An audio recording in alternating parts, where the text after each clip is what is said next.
Can you guys hear me? We can hear you, Charisse. Okie dokie.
It is now 6:30. Ooh, sorry.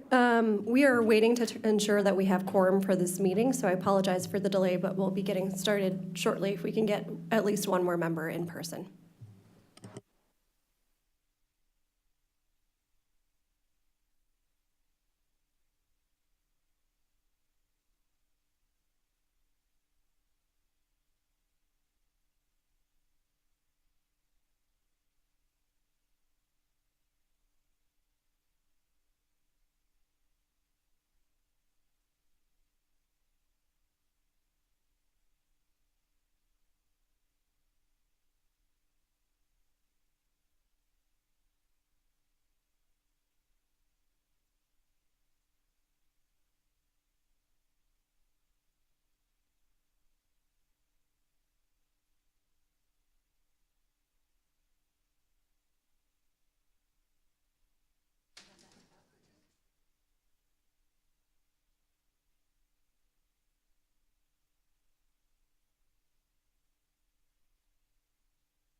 For folks who may have just joined us, we are attempting to establish quorum. We're one short of the required number to hold this meeting in terms of people who need to be here in person, so we apologize for the delay.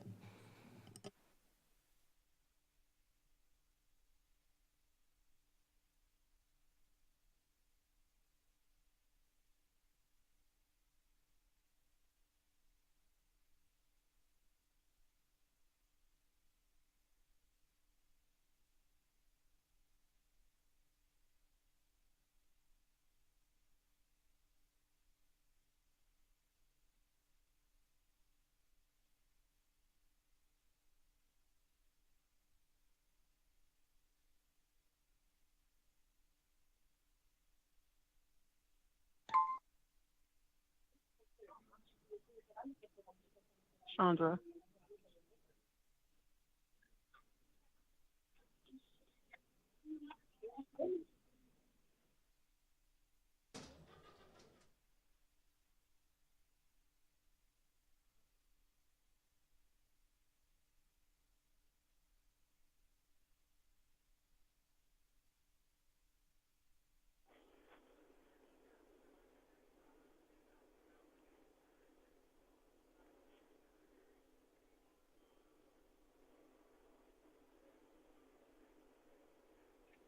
Hello. Hey, Chandra. Can you hear We me? can hear you. All right, I think Okay, we thanks. are okay to start. It is 6:34, and I'd like to call this meeting of the City of Urbana Committee of the Whole for Monday, December 2nd, 2024, to order. Will the clerk please call the roll? Ms. Wu? Here. Mr. Evans? Here. Ms. Hersey? Here. Ms. Colasetti? Here. Ms. Bishop? Here. Ms. Wilkin? Here. Mr. Quisenberry? Here. Mayor Marlin? Here. Next item on the agenda is approval of minutes of previous meetings. There are none. Next is additions to the agenda. Are there any additions? Seeing none. Next, we have presentations and public input. We're going to start with a presentation for the New Cities website. We do have to take a recess at 7 for a public hearing, so we're going to try not to interrupt a public comment, so we'll hopefully get the timing right for that. So, New City website.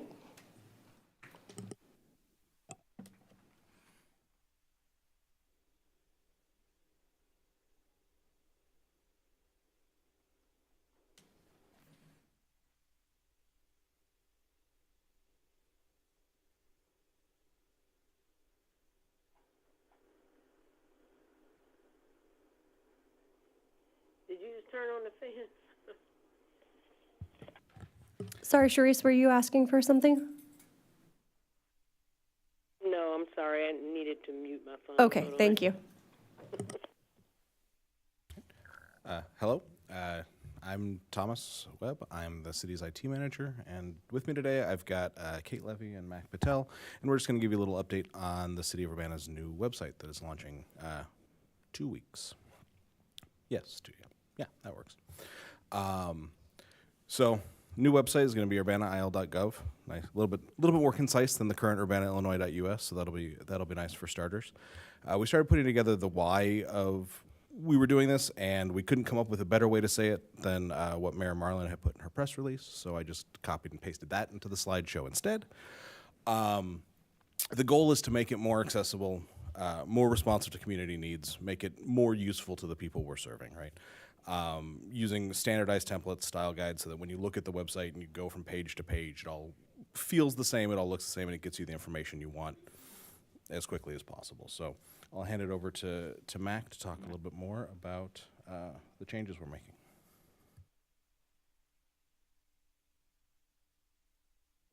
What changes we are making. So as Can you pull it a little closer? Sorry, those mics are a little hard. The green light has to be on. It has to be pretty close. Yeah. Thank you. can you hear me? Yes. Perfect. So what changes we are going to make for the new website? This is what I'm going to tell you on this website. This presentation. So as Thomas mentioned, we are changing a domain from Urbana, Illinois, US to the urbanail.gov. So which will be aligned with the state website as well, and all like .gov. So people are government, all government entities using. So we are going on that one.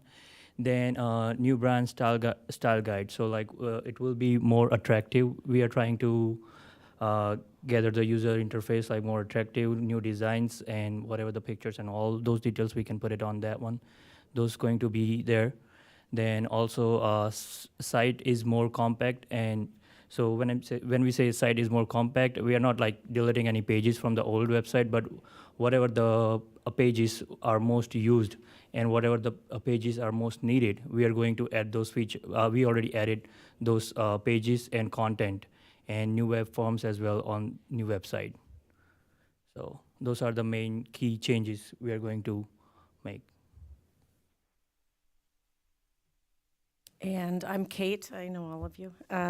Just give you a little bit of background on this whole project. It started about 2 years ago, and this was a priority of Mayor Marlin's. I started this when Sanford Hess was still here, and we had wanted to do this for many years, and we finally were given the go-ahead.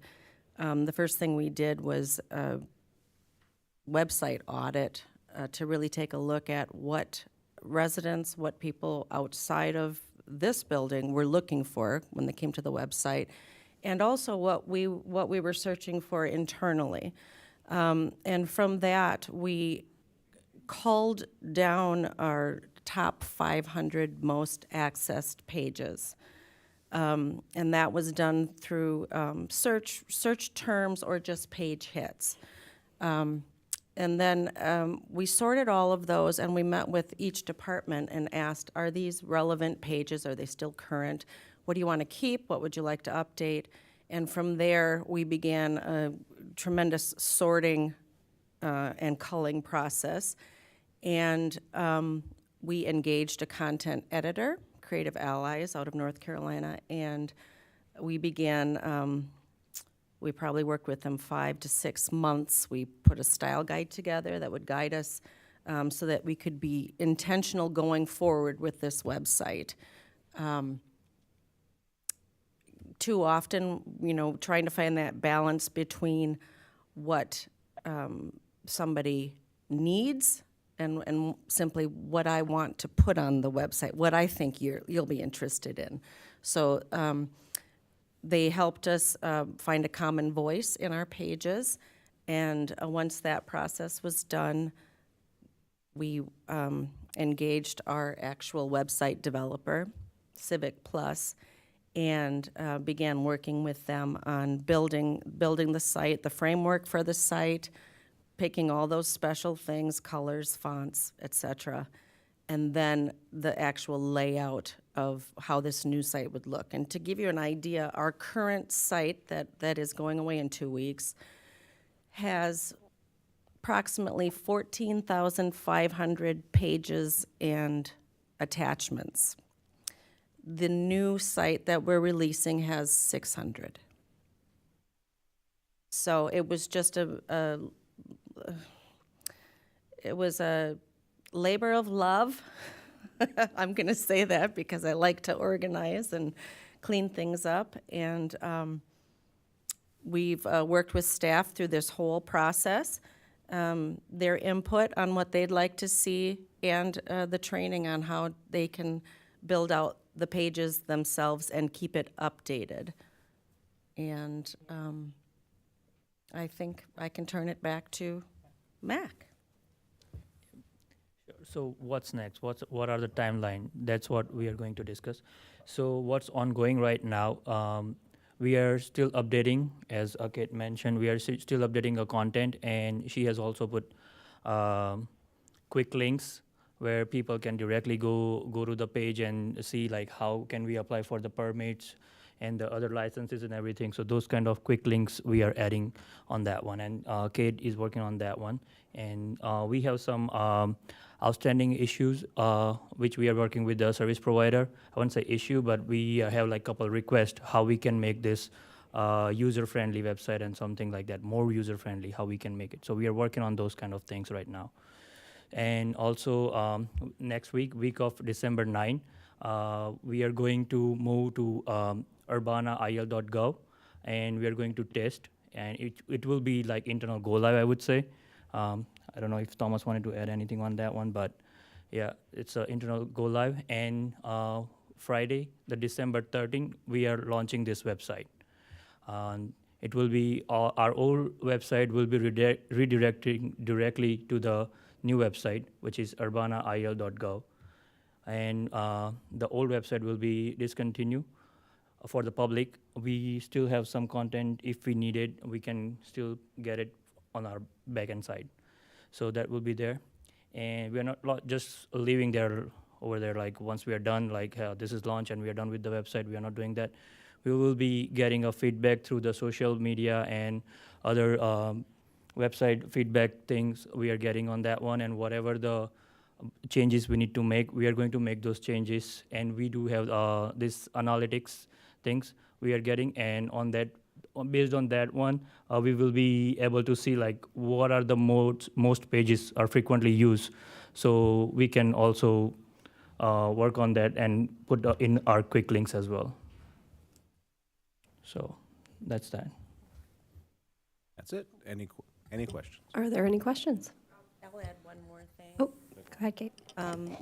The software that Mac mentioned that will be running the analytics, it does a number of things besides finding, the heat maps for our most search for terms and pages.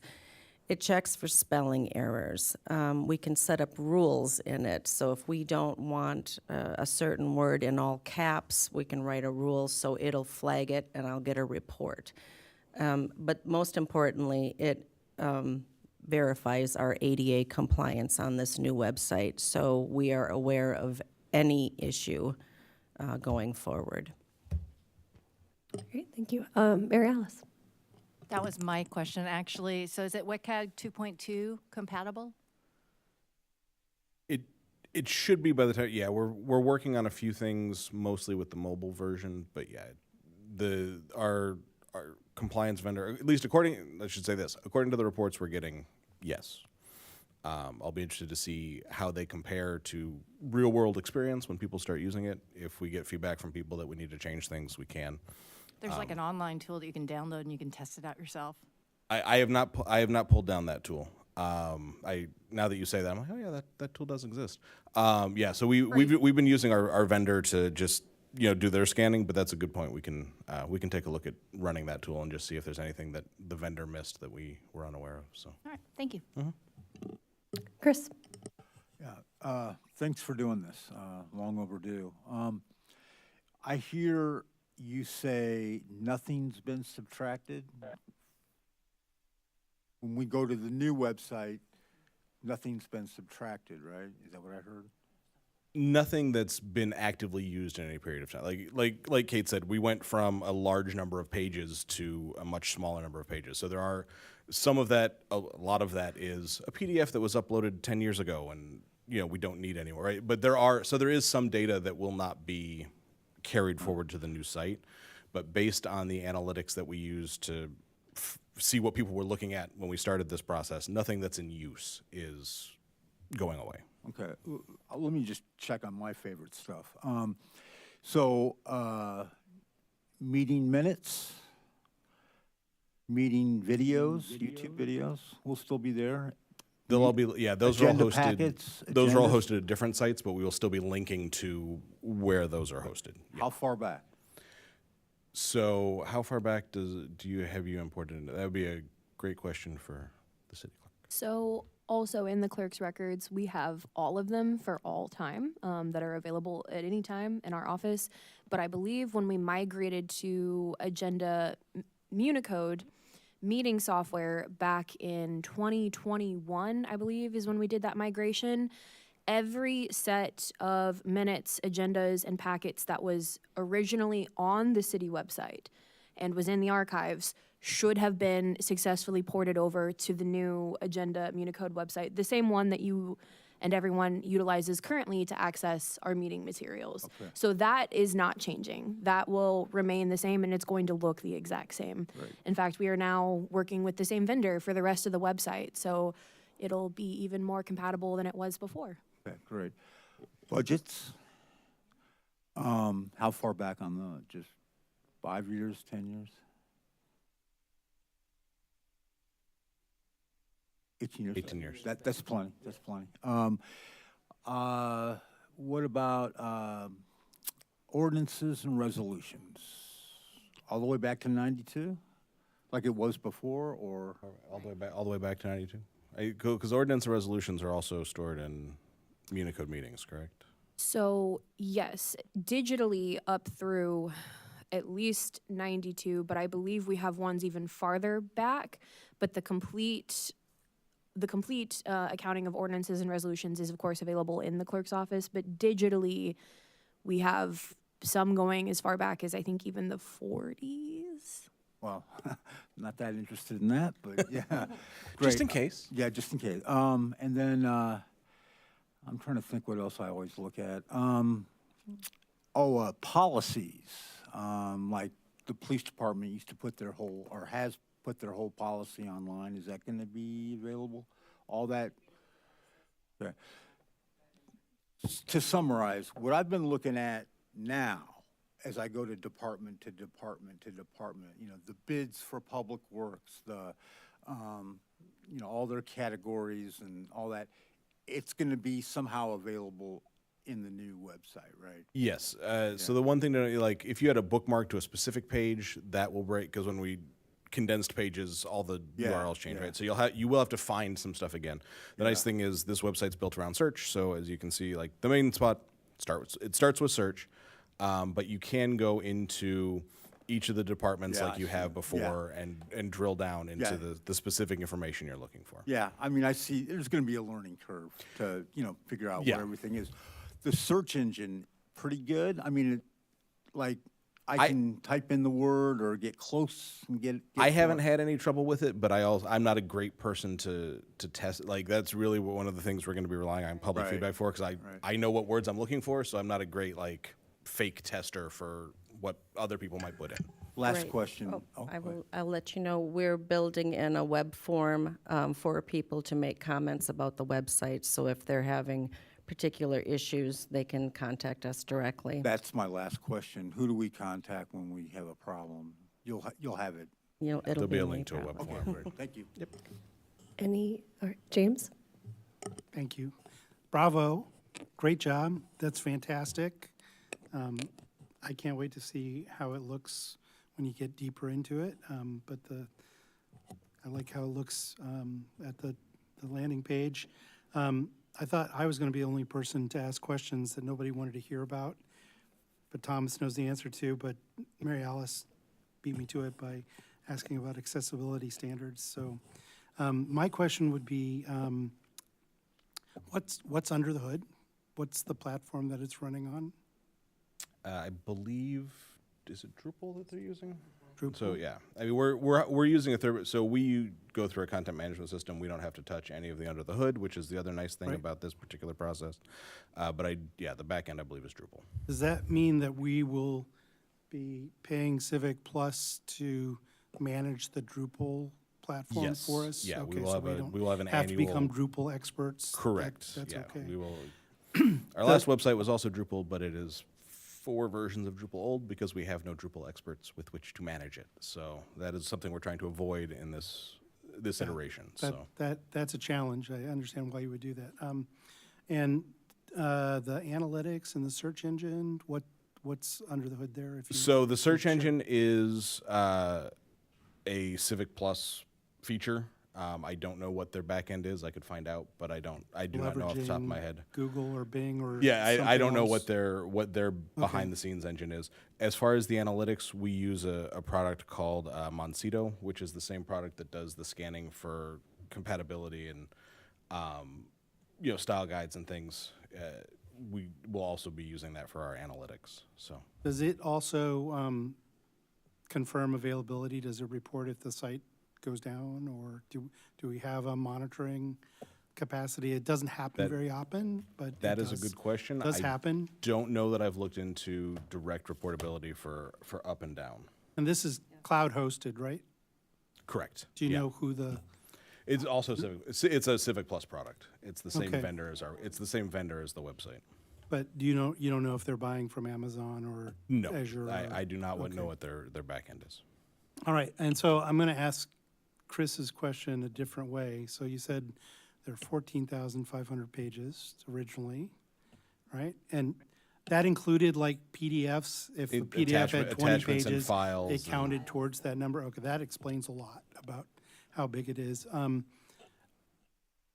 In most cases, when pages were eliminated, I understand the documents, 20% were documents that aren't relevant anymore, you can throw those away. The other stuff that was taken down or pages that were eliminated, how much of that was merged into the new content? So we didn't really lose the content, but we didn't need a separate page for that. Any idea on that? I guess I'd ask you to ask that again. I wasn't quite following. So we've gotten rid of 13,900 pages, Yes. right? I assume some of those actually had content that we wanted to keep around. Sure, And so sure. they got merged into the 600 that were left over? Right, so when we went through it to get the top 500, and then we asked staff for their input, and then as I was collecting information, working with the content editors, I did a lot of combination also to eliminate another 200 pages. Okay. So, because it made no sense to me to have a standalone page with 25 words on it. Okay, so we have pretty high confidence that what we took out was Deadwood not being referenced, not being Absolutely. utilized. Okay. Absolutely. Did the staff participate in the testing of the new website?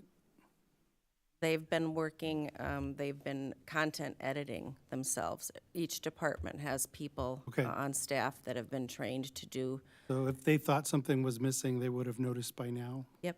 Okay, great, great work.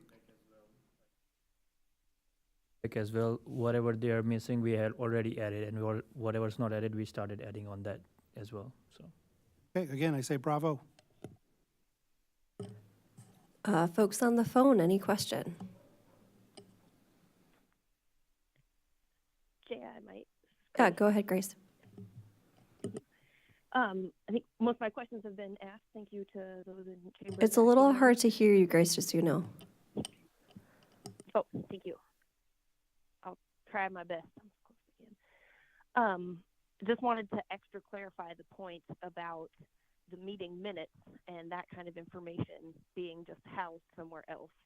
I think it's not that it was necessarily merged on the new website, right? It's that now we can say, here's a link to MuniCode where all that stuff is still housed and we still keep all those records. We just had them in duplicates for decades back, and now they're all housed on a different site, so they don't have to be each a single PDF on the city website. Is that correct? Correct. Yeah, we made a change a couple years ago, I believe, to MuniCode, and that's where it's been hosted. Even on the current site, it's just a link to this other hosting place for meeting minutes. So that will just continue to be the same. Thank you. Sharice or Chandra, do you have any questions? I don't have any questions at this moment, no. Thank you. Sounded pretty cut and dry. Yes, neither do I. I'm fine. Thank you. Grace, did you say you had any other questions?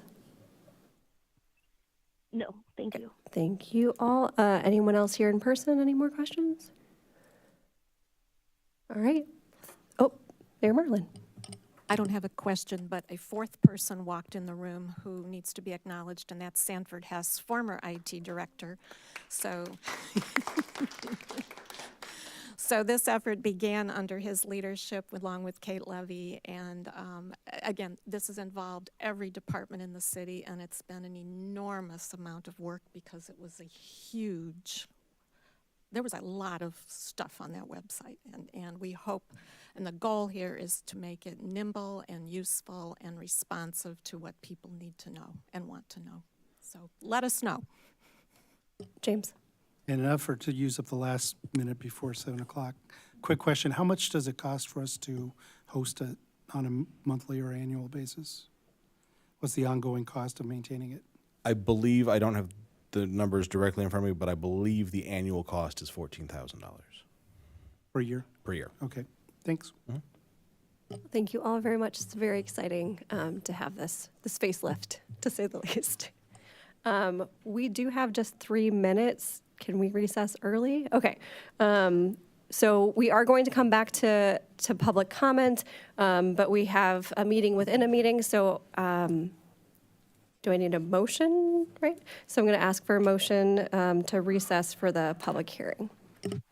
Mary Alice, I move that we recess the committee of the whole meeting. is there a second? And Sharice. Sharice. Sharice, okay, moved by Mary Alice, seconded by Sharice. Any discussion? Do we need a roll call? Okay. All those in favor, please say aye. Aye. Any opposed, please say nay. Okay, that motion passes, and we are recessing this meeting, and we will start the public hearing at 7 o'clock, and then come back to this meeting.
All right, it is 7 o'clock, and I'd like to call to order a notice of a public hearing of the Urbana City Council Committee of the Whole. If I can have folks. Thank you. So it is Monday, December 2nd at 7 p.m. And a public hearing, this is a public hearing to approve a proposed property tax increase for the city of Urbana for 2024, will be held on December 2nd, 2024 at 7 p.m. at the City of Urbana Council Chambers, 400 South Vine Street, Urbana, Illinois, 61801. Any person desiring to appear at the public hearing and present testimony to the taxing district may contact Darcy E. Standiford, Standiford City Clerk, 400 South Vine Street, Urbana, Illinois, 61801 at 217-384-2362. The corporate and special purpose property tax extended or abated for 2023 were $10,146,896. The proposed corporate and special service property tax to be levied for 2024 are $12,100,696. Thus represents a 19.26% increase over the previous year. The property taxes extended for debt service and public building commission leased for 2023 were $0. The estimated property tax to be levied for debt service and public building commission leases for 2024 are $0. Thus represents a 0% increase over the previous year. The total property taxes extended or abated for 2023 were $10,146,896. The estimated total property tax to be levied for 2024 are $12,100,696. This represents a 19.26% increase over the previous year. Will the clerk please call the roll? Miss Wu, Here. Mr. Evans, Here. Miss Hersey, Here. Miss Hersey, Here. Ms. Colasetti, Here. Ms. Bishop, Here. Ms. Bishop, Ms. Here. Wilkin, Here. Can you hear me? Ms. I heard here Wilkin, from Chandra. Can you guys Mr. hear me? This is Quisenberry? Sharice. Here. Mayor Marlin. Here. I think they can't hear us. All right, we'll see if maybe we lost the folks on the phone, but the next item is public input. If anyone would like to speak on this public hearing, please feel free to come up to the microphone.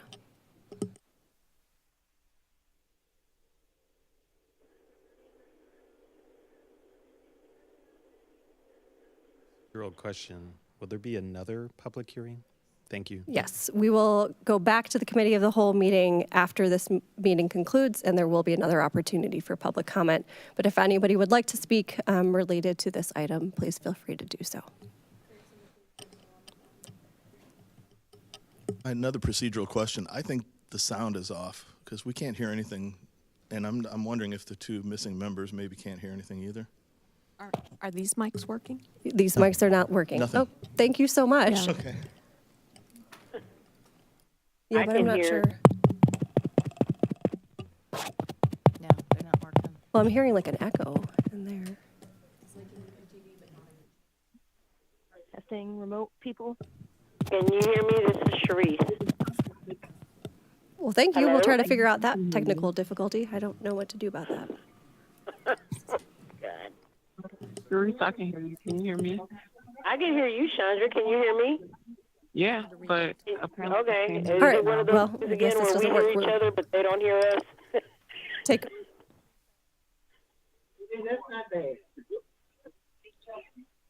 Hello? Hello? I'm gonna try and call back in and see if that helps.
Okie dokie.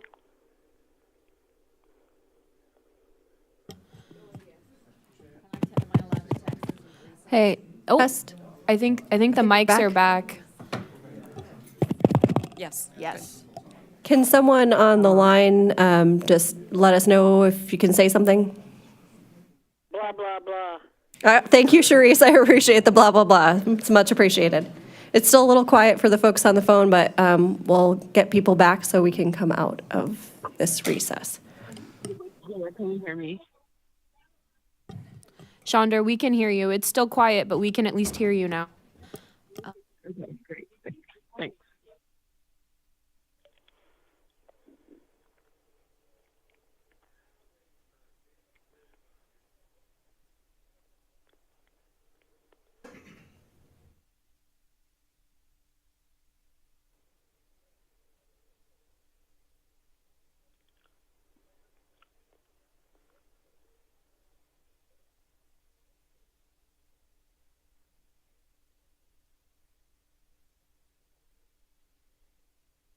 All right, we are going to come out of the recess for this public hearing, provide another opportunity in case any public would like to speak on this item. All right. Seeing no public comment, this meeting is adjourned. And now I need a vote.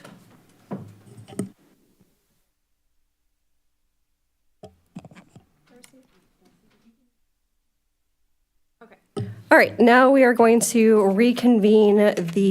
Did you adjourn? I did. We're going to reconvene the Committee of the Whole meeting, and we will pick back up with public input. So if anyone would like to address the Urbana City Council Committee of the Whole, please feel free to come up to the microphone.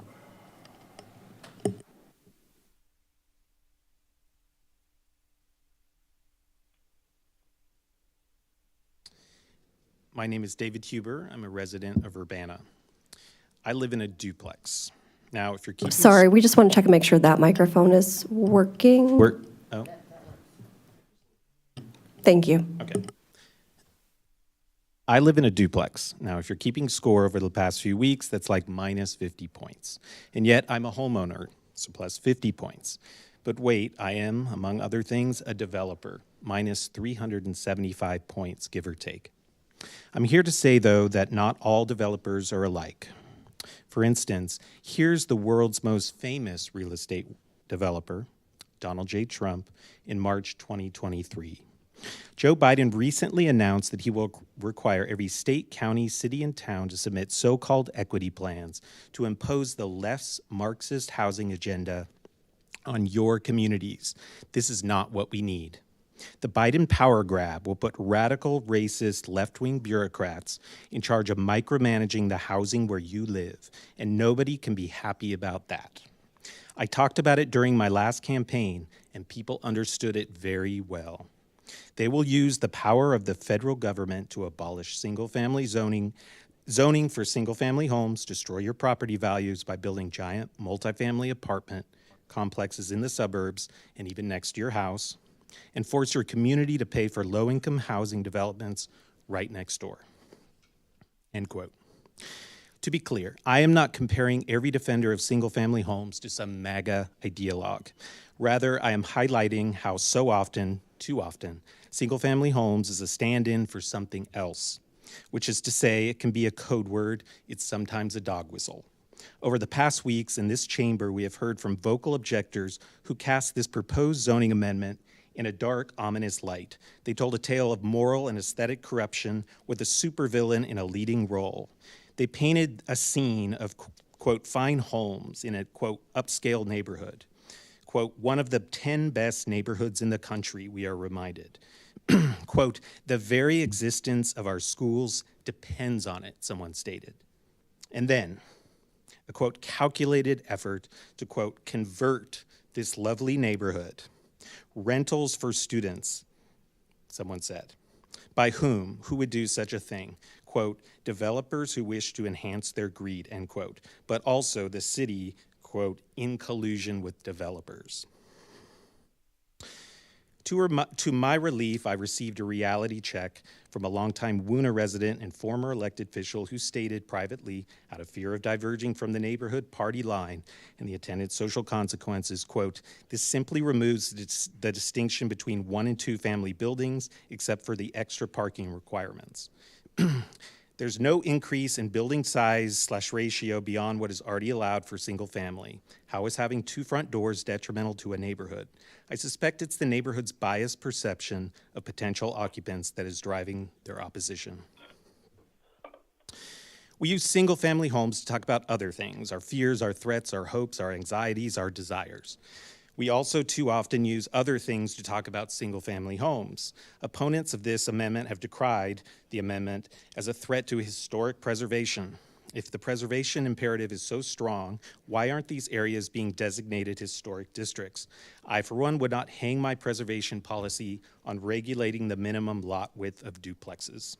Opponents have said that the change will cause a surge in duplex rental housing to the detriment of potential homeowners, and yet there is nothing preventing single-family homes in Urbana from becoming rentals.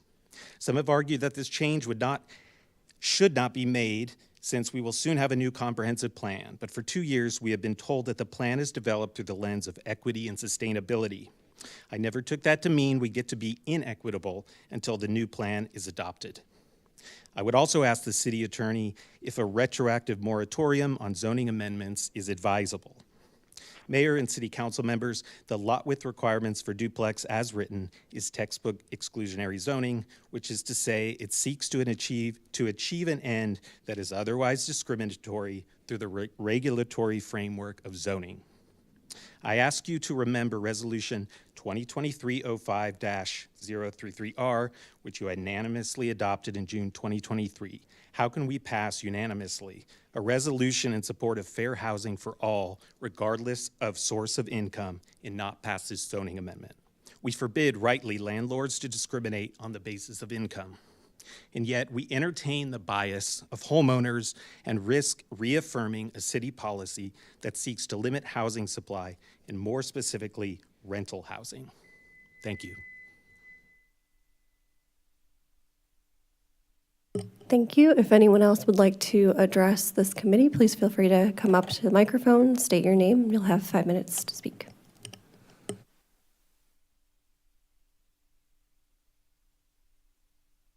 City Council, ouch. Hello, City Council. I'm here on behalf of a community that I care about. From recent City Council discussions, I understand that the council will soon be voting on a request for a liquor license for a business intending to set up shop on Philo Road near Florida Avenue. I'm on staff at the Salt and Light store on Philo Road. In the course of my daily work, I interact with dozens of area residents, and I often have the privilege of hearing their views on neighborhood issues. Unfortunately, the urban blight and decay which has come to characterize the Philo Road business district and surrounding streets means that Salt and Light stands as essentially the only large community service-centered business in the area. Community members are feeling ill-served by city planners. And the current sentiment is that the situation is going from bad to worse because residents are reeling from the news of the Walgreens drugstore on Philo Road announcing their impending closure. Additionally, just a few days ago, the Philo Road Burger King suddenly halted business right in the middle of the day with no warning to staff and announced its permanent closure. Aware that the council is entertaining a new liquor license request for Philo Road near Florida, I asked a number of neighborhood folks what their thoughts might be on a potential new liquor store opening its doors there. The response was a resounding, unanimous no, underscored by visceral disbelief and distress. All who responded to my question pointed out that the area is already overserved by liquor outlets, as well as smoke shops and a slots parlor. Liquor is currently sold at neighborhood gas stations, at Meijers, at convenience stores, bars, and more. One elderly African-American man asserted with concern that liquor stores on every street corner is a hallmark of poor, marginalized Black neighborhoods. I haven't had the time to compile verbatim the input that I heard, but the overwhelming takeaway for me is that the residents of this district are feeling forgotten, neglected, and failed by city planning. They expressed distress on hearing of a proposal to bring in another alcohol outlet, and my hope is that the council will represent and protect their interests and vote no on this issue. Thank you. Thank you. Anyone else like to address this committee meeting?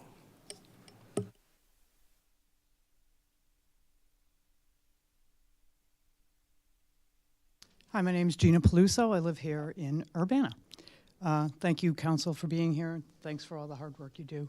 I'm here not kind of in opposition to the zoning ordinance, but here with questions.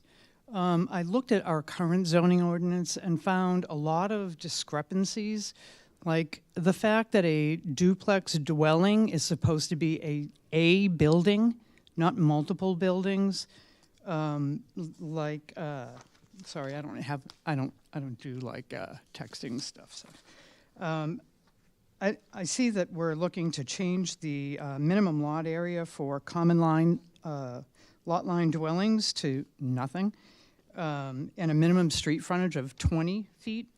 It just seems like we're making a lot of changes here. And I'm not saying that we shouldn't have duplexes. I think duplexes are fine. But shouldn't we have minimum lot areas? It seems like since the beginning of this, from October 17th till now, we've changed our view on what we think really should be done. Should we have no minimum lots? Should we have, I don't know, maybe stick with the 6,000 that it is now? Should we, now I see that based on today's staff report, we're thinking maybe a good compromise would be 5,000 square feet, or 50 feet of street frontage. It just seems like we're like throwing things against a wall and seeing what's going to stick and how we can compromise. And I'm all for compromise, but I think that we should really take a look at the ordinance and what it says, what our definitions are of what a duplex is, what should fit where, and make sure that we know what we're doing before we actually change this ordinance. I know that a lot of work's gone into this. It's been months. I'm new to this. I just heard about it a month or so ago myself. And I live in the HUNA. I don't live in WUNA, so I'm not one of the people from the other side of Vine Street. I'm a HUNAite, and I've been living there for 16 years. I love our neighborhood. I love the fact that we're trying to do new things. But I think that we should really think through this before we make changes. The entire zoning ordinance could use an overhaul, and we're piecemealing it. And we're, like I said, I feel like we're throwing things against a wall to see what's going to stick. So I would say at this point, I would like to see City Council vote this down. I know that the Plan Commission voted unanimously for it, but it seems to me like we should take our time and do it right. And make sure that we're taking people's, all of the input that we can get from people. I was really surprised to see 2 buildings go onto a single lot, because we can do that because it's a duplex, but a duplex is supposed to be a single building, a building, not multiple buildings on the same lot in the R3. Anyway, thanks for your time. I appreciate all the hard work that you do, staff, council. Appreciate it. Thanks for the opportunity to address you. Thank you.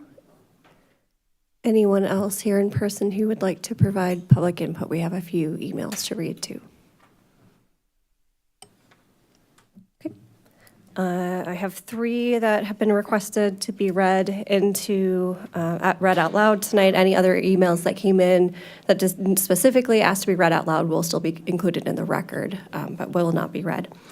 To the council members, my comments may be read aloud at the meeting. I strongly oppose the elimination of the existing minimum lot size and lot area for duplex housing in Urbana as described in the proposed ordinance amendment, ordinance number 2024-11-034, and ordinance amending the Urbana zoning ordinance update section VI-3 for clarity and to remove additional lot area and width requirements for certain uses. The majority of homes in my HUNA neighborhood are those little box homes built for GIs after World War II. In my block, 805 East Oregon Street, there are 4 dwellings, 3 built prior to 1930, including ours, and next door to us, there is a rental duplex squeezed onto a lot in the 70s. We're lucky that the duplex owner lives locally, is very conscientious, has a consistent pool of reasonable tenants, and has willingly interceded on various occasions to help with issues. But his interventions have also been needed. The 2 bedrooms in our 882 square foot home have windows separated from 2 bedrooms in the duplex by a few feet of yard and a narrow driveway. Small homes such as ours do not allow for us residents to escape contact by just going to another part of the house. When the duplex tenants are considerate, this intimacy has been awkward but bearable. We drew curtains, we grew bushes, we asked that the volume of sound be turned down to the point we weren't forced to follow every word of their cop shows when trying to get sleep. Likewise, we suffered embarrassment when our babies slept poorly and were loud. When the duplex tenants have been unneighborly, my family has looked at moving. We have nevertheless outlasted many, many tenants, most claiming upward mobility to larger homes somewhere else. Some homes in HUNA do have deep backyards, but even these are still mostly set with narrow frontages and thus already deal with the same privacy issues we do, even without being neighbors to multiple residents. If new duplexes are allowed to fit into more of these small HUNA lots, They will not have the buffer zone, which allows for a semblance of consideration. It will betray our area's already fragile character of modest single-family homes cared for by their residential owners. There's no way to guarantee thoughtful duplex owners or responsible homeowners. Please don't further challenge our residents' efforts to maintain the pleasant courtesy which for us typifies community life in Urbana by changing the allowed lot sizes, allowing for more duplexes on smaller lots. Thank you, Christina Nordel. Next one,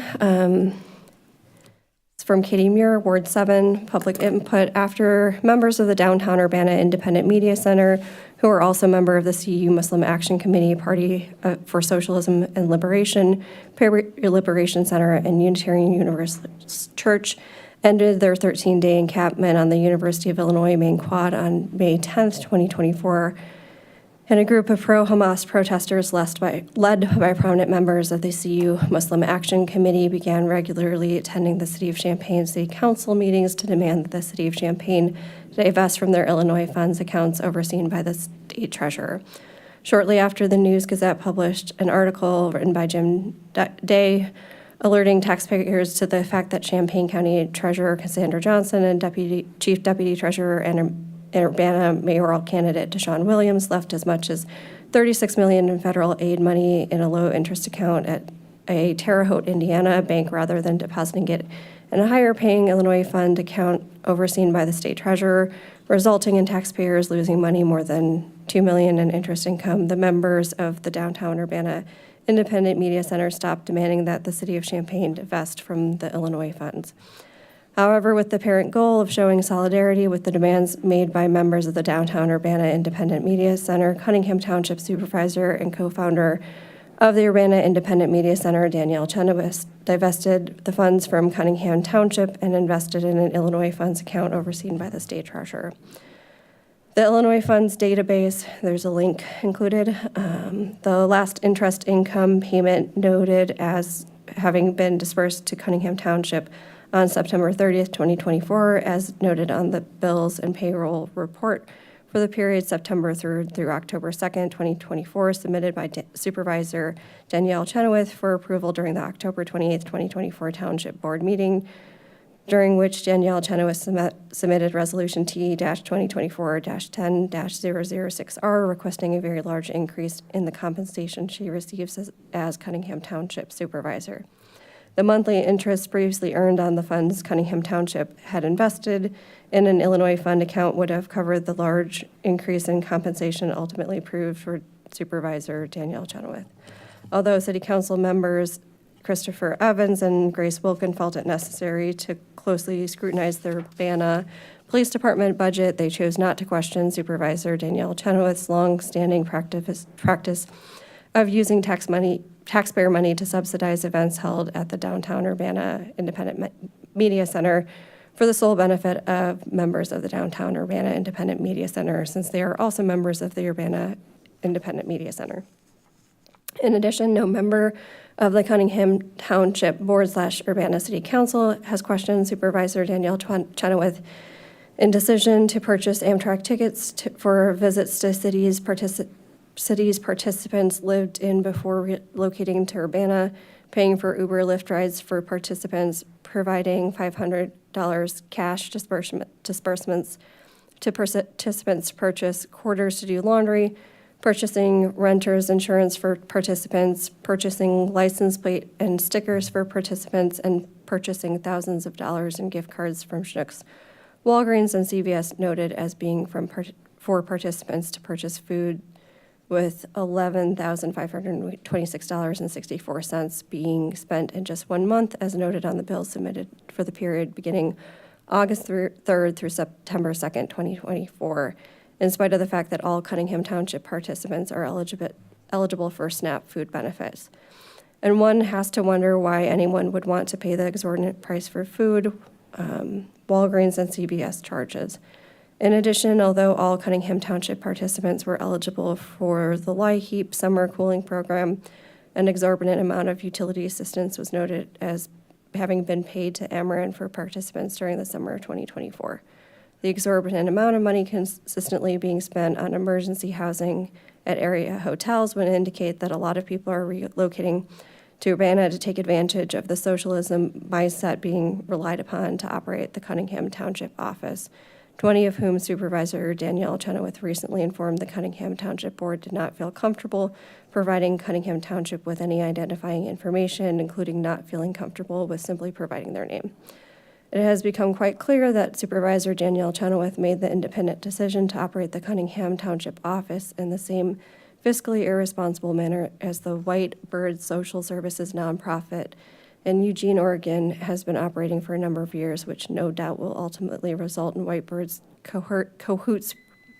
The rest of this will be included in the minutes. Final one, please read during input period of December 2nd, 2024, Urbana City Council meeting. My apologies for having another commitment during this time. Regarding ordinance number 2024-11-034 and amending the Urbana zoning ordinance update section 6-3 for clarity and removing additional lot area and width requirements for certain uses. This ordinance would eliminate the minimum required lot width and lot area for duplex to make it easier for developers to squeeze 2-unit rentals onto the land that currently has one small single-family home. This is unacceptable. I live in the portion of the Huna area that is bordered by Maine, Vine, Washington, and Philo, and many times a week walk within this area. These houses are moderately priced and affordable by many first-time buyers and by elderly persons. My neighbor, who has a 900-square-foot house, sold it last year with 17 offers within 24 hours. These houses are in demand. Why diminish this stock of housing if there's already a shortage of moderately priced houses? Only 37% of Urbana housing stock is single-family housing, while the national average is over 70%. Urbana has already done its part in filling in the city with multifamily housing. Further, more and more people suffer from cigarette smoke allergies. It's difficult to control whether tenants smoke, even if listed as non-smoking.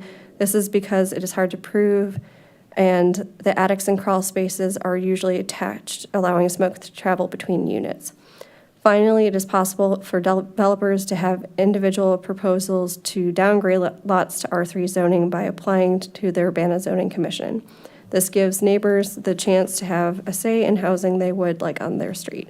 Thank you for the opportunity for me to provide my input. Sincerely, Nancy Westcott. Final call for public input. Okay, seeing none, we will move on. Are there any staff reports? Okay. Mayor? Quick announcement, I'm happy to report that the application by Angela Bradley for the grocery store on North Lincoln Avenue was successfully submitted today. Fingers crossed. Thank you for that update. Next, we'll move on to unfinished business. The first item is ordinance number 2024-11-034, an ordinance amending the Urbana zoning ordinance update section VI-3 for clarity and to remove additional lot area and width requirements for certain uses / plan case number 2493T-24. Kevin. Okay, good evening. Tonight I'd like to run through and respond to some of the main issues that we've heard the last couple meetings that were raised by community members in opposition to this text amendment. These are all detailed in your staff memo, but I'm going to go through them in more condensed form now.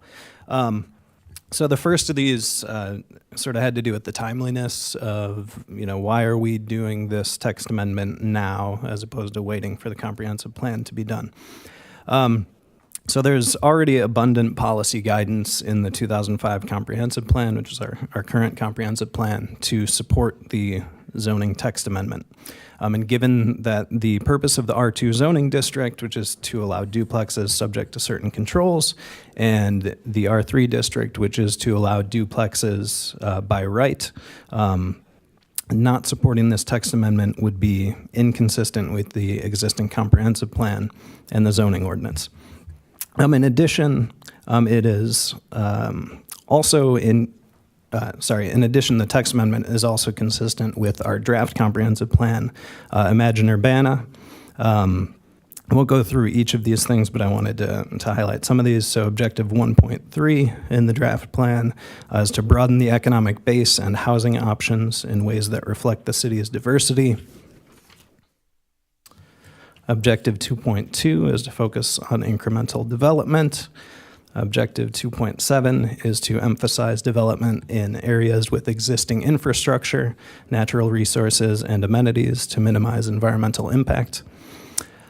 Big move number 1 is to address Urbana's diverse housing needs, and under that, little move 1.8 is to allow a variety of housing types in every neighborhood at scales appropriate to each neighborhood. Big move number 2 is to align the zoning ordinance with Imagine Urbana. You probably heard me say this several times, but one of the big failures of our current plan is that we did not follow up by amending our zoning ordinance and other regulatory documents in ways that reflect the policy intent that's in that plan and has been for 20 years. So under that big move, little move number 2 is explicit, especially to this text amendment, is to implement steps to address immediate concerns prior to the approval of a new zoning ordinance. So that is saying, do not wait several more years to rewrite the zoning ordinance wholesale, tackle the low-hanging fruit, tackle immediate concerns now. A couple more. Big move 7 is to promote incremental development. Little move 8.3 is to prioritize development in areas already served by services and infrastructure. And finally, little move 10.4 is to prioritize equitable access to essential resources such as education, employment opportunities, housing, healthcare, transportation, and recreational facilities for all residents. Another concern that we heard from commenters the last couple meetings is about incremental change, or on the flip side, our concerns, we've heard that sort of envision this text amendment as leading to dramatic change. So the comments we've received on this have been mixed, but we feel that this text amendment would only lead to small gradual changes, and we believe that because, as we showed last time on November 18th, currently only 3% of lots in the R2 district that are currently eligible for duplexes, so just 49 lots total, actually contain duplexes. And that's over having these rules in place for 50 plus years. Comparable figures in the R3 zone is 9%, so where it's allowed by right, just 9% of the eligible lots in the R3 zone have duplexes. So really, if there was going to be a flood or a dramatic change, there's going to be developers seeking to redevelop single-family houses into duplexes in the R2 and R3 districts. The figures I just stated would be much higher because the opportunity has been there for more than half of the lots in those districts for more than 50 years. Instead, these occurrences are few and would remain so even with the new text amendment. Another concern is affordability. These incremental changes are unlikely to have a significant effect on affordability of housing overall in Urbana, but it's more likely to have a positive versus a negative impact. Duplexes will add variety to the housing mix that we offer throughout Urbana. And some of those units are going to be in the form of smaller buildings, which will inherently be less costly. Another thing is that right now, we require larger lots for duplexes, which is an incentive for developers or whoever to build larger buildings to maximize their development regulations. And requiring larger buildings is going to lead for more expensive duplex units if we're requiring them on larger lots. Furthermore, there are housing studies that have shown that new market rate construction may be more expensive, but the people who end up moving into those units leave behind usually a less expensive unit for somebody else to move into. So that helps with the affordability and sort of a chain reaction of movement. Also, older housing tends to be more affordable housing, but there is no way for us to build old housing right now. The only way to build old housing is to build housing now and then wait 20 years for it to become old, and then those are our affordable units in the future, but we can't do it all right now.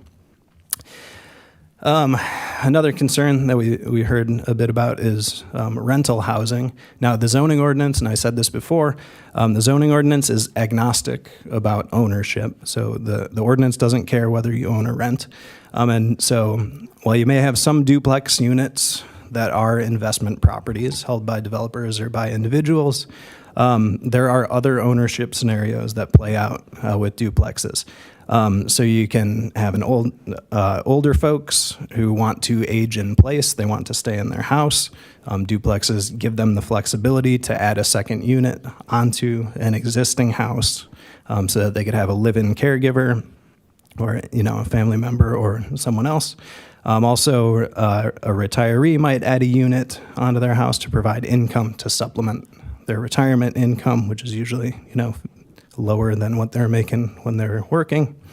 Also, an owner-occupant who wants to buy a house that needs some renovation might build an additional unit to help them sort of make up the imbalance between the renovation costs and the final value of the house.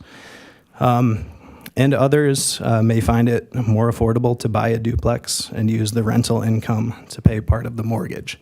I pulled data from the Cunningham Township Assessor, and 1 out of every 3 duplexes in Urbana is listed as being owner-occupied.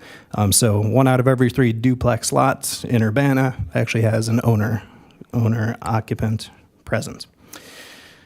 Another thing we heard a lot about is community preservation or the notion of community character.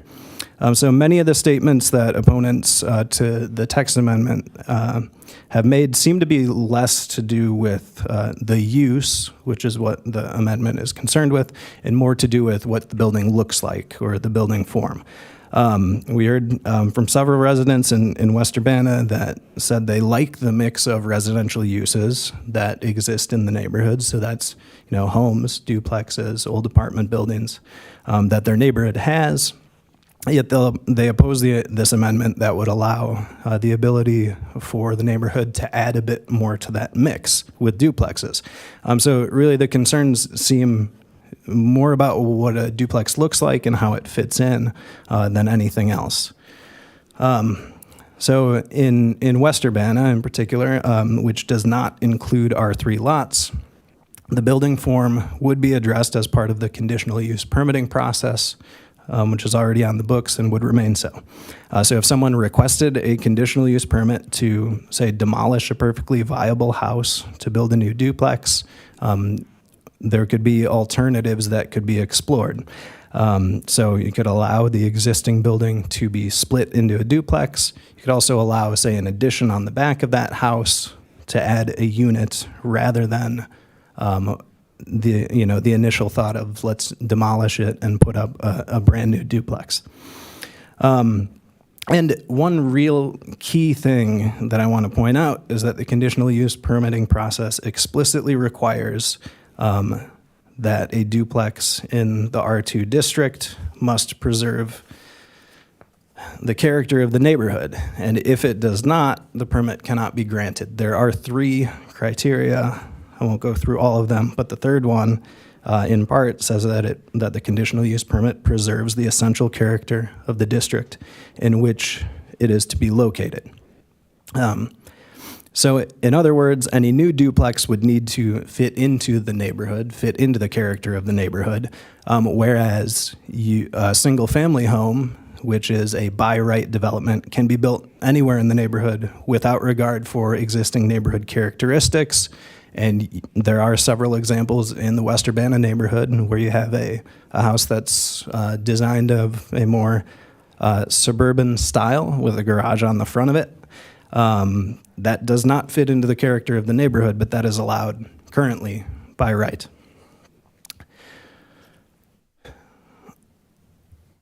So, as I've stated, the proposed text amendment is in alignment with the intent of the zoning ordinance and the comprehensive plan goals. It's also in line with the mayor and city council goals. So being aligned with all three of these means that this amendment improves our regulatory framework, it advances the city's long-term plan, and it is consistent with the short-term focus areas and strategies we have. So given this alignment, it is appropriate to consider and address this request at this time. If council denies the amendment, we ask that you articulate specific reasons to staff so that we can draft appropriate changes to our zoning ordinance, our comprehensive plan, or the mayor and council goals that would clarify the extent that the restrictions on duplexes or incremental housing development is desired. Now, while we support the text amendment as presented to you by the applicant and as recommended by the Plan Commission, we explored alternative scenarios to see if there were ones where the primary goal of the text amendment could be achieved by placing some reasonable parameters on existing lots. We feel that a minimum lot width of 50 feet and a minimum lot size of 5,000 square feet is a reasonable compromise relative to the proposal to eliminate the much larger minimums that currently exist for the existing lots. So this is responsive to the concerns that certain lots might be just too small for duplexes, and it would preclude the smallest lots from being potentially developed or redeveloped as duplexes. So within those parameters, just under 500 of the smallest R2 lots and a slightly smaller number of R3 lots would remain ineligible for duplexes. As I mentioned, staff continues to recommend that council adopt the text amendment as presented. And I can answer any questions you have. Any questions? Let's start with folks on the phone first. Grace, do you have any questions? Yes. Go ahead. Can you hear me any better? You're very quiet. Could you please clarify that there is no minimum lot size or width for single-family homes in R2 and 3? For existing lots in R2 and R3, there are no minimum width or area requirements for single-family homes. And do you know why this would apply to duplexes and not single-family homes? I cannot speak to the intent of whoever brought this forward back in 1970, which was when the first time the language requiring additional lot area and width for duplexes came into the zoning ordinance. So I do not know. Thank you. And I believe that we did receive an email of public input to the council of someone saying that they were part of that original process and that it was to provide a buffer with duplexes when it was recently added as an allowable use. I don't know if you've heard that as a rumor or no, kind of guess that was a long time ago. So I saw that email, and I'm not sure because so like I said, the initial language came in 1970. Actually, it was an amendment in 1976. I should clarify that. And that was in the R1 district. We didn't have the R2 and R3 districts at the time. But the amendment that sort of moved those requirements into R2 and R3 was in 1979. I'm not sure if the person who wrote that email was actually on the Plan Commission then or not. Thank you. Any other questions, Grace, before I move on? I need a definition of by right. Yeah, so when we say by right, and thank you for asking that question, because folks watching at home probably don't know what that means either and could use that. So by right is essentially we have certain regulations in the zoning ordinance that say, you know, you need to have these minimum yards. You can have the maximum floor area, so you can have a maximum sized building on the lot. Let's just simplify it by saying that. But if you meet certain parameters, like you're respecting the minimum requirements for for a building and the maximum requirements for a building, and you have all your parking, if you are listed in the table of uses that says this use is allowed in that district, you can build that thing that you want to do without any approvals from the plan commission or zoning board or city council. So it's essentially by right is in that district, you do not have to jump through any additional hoops to do the thing you want to do. So my understanding then is that if someone buys a particular parcel, R2 or R3 parcel, they can by right tear the house down and build a duplex. That is correct in the R3 district. That is not correct in the R2 district. In the R2 district, you would need a conditional use permit to build a duplex, which would typically be something you would want to get that conditional use permit before you go tearing down the building that exists on the lot. And that has to go through our zoning board of appeals, and it has to meet 3 criteria. So my question then is why if there is already an avenue to go around the by right of everything, at least with R2s, then why are we trying to change the zoning for this? For this specifically thing, it's not even like, it seems like it's more specifically about duplexes than anything.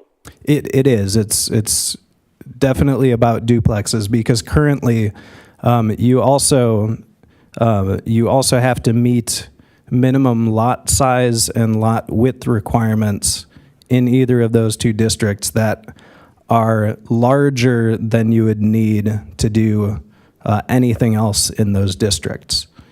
So that's what we're trying to get rid of with this text amendment is just those additional lot size requirements, which seem to run counter to the intent of the district. So when a district says we should allow duplexes, in R2 you have certain restrictions, but it says you should allow some duplexes. In R3 it says you should allow duplexes by right.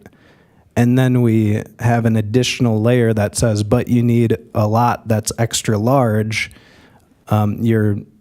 You're eliminating, well, in the R2 district, you're eliminating half the lots in the city currently. In the R3 district, you're eliminating 40% of the lots. So this text amendment is really just about eliminating the additional width and area requirements to open the possibility that duplexes are would be allowed on these lots in a district where the district says they should be allowed. Sorry, that was kind of long-winded. And still confusing. What I need to understand is R3 lots. You're saying if you want to build a duplex on an R3 lot,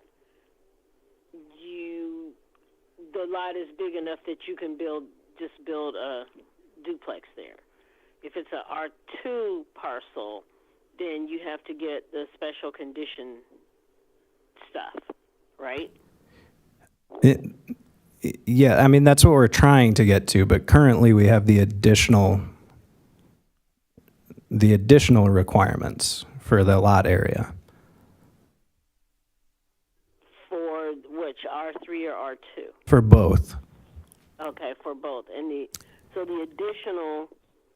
additional requirements are different for each, depending on the size of the parcel? No, the additional requirements just say if you have a new lot, you have to have it has to be 80 feet wide, and you have to have 9,000 square feet to do a duplex in either of those districts. Or if you have an older lot, it has to be 60 feet wide or 6,000 square feet. So we're just trying to say we should get rid of those additional requirements. And then if you meet all of the other, minimum regulations and maximum regulations and parking, then you can do a duplex, again, with a conditional use permit in the R2. Okay. So this is more about R3 lots than R2? I wouldn't say that. It's about both of them, because both of the districts say there should be duplexes allowed at some level. If this passes, it would certainly be easier to build duplexes in R3 districts versus R2, but currently that's also the case. Since in R3 it's Kevin, is that you're saying that the requirements for on an R3 lot should not be as huge as they are. You want to take that square footage down some, or whatever. You want to take what the requirements are for a duplex on an R3 lot down some, and you want to kind of codify that if it's an R2 lot that it can be done by right. No. We're not trying to make it by right in the R2 district. All we're trying to do in both districts is just get rid of that additional area and width requirement. So you'd still need to get a conditional use in R2. Okay. I think I understand a little better. Okay. Chandra, do you have any questions? No, thanks. And Grace, I'm sorry, did you have any additional questions before I turn to folks here? No, thank you. Okay, thank you. Mary Alice. So Kevin, help me understand a little bit. I pulled up, and I want the zoning sheet, so I pulled up the zoning sheet for R2, and very clearly on that zoning sheet, it specifies the floor area ratio, the setback stuff. It says in the sheet that the minimum lot size, square feet, is 6,000 square feet, and the minimum average width in feet is 60. That's correct. For new lots. So this is only for new lots. Yes. So one thing that's been on the books That's not clear to me in this zoning sheet. So one thing that's been on the books since 1950 in one form or another, and there were text amendments that added additional districts to it. But essentially what they tried to write in 1950, and then they added to it, but the effect was always the same. It was if you have an existing lot, it doesn't need to meet the minimum width or area requirements. Since back then, I think it was written by, people who like to be verbose and, use lots of words and things. But one other thing we're trying to do with this text amendment is just to clarify that. That's why the title was also to clarify parts of section 6.3. In a big long paragraph, it was saying if you have an existing lot, you have no minimum lot width or area. But if you have a new lot, it's got to be in this case 6,000 square feet, 60 feet wide. So we're cleaning up that paragraph to just say if you have a lot that already exists, there's no minimum requirements. If you create a new lot, you have to meet the minimum area and width requirements. So going back to the by right, if you have an existing lot and it has a apartment building on it, it's not zoned for an apartment building, but it's got an apartment building on it, and it burns down, what can you do? So that's an existing non-conforming use, and if it burns down, so if it burns completely down, you have to do something that's only allowed in that zoning ordinance. In the zoning in the zoning district. district now, yeah. Okay, So if you have a non-conforming apartment building, it burns completely down, you've got to replace it with something that conforms to our current zone.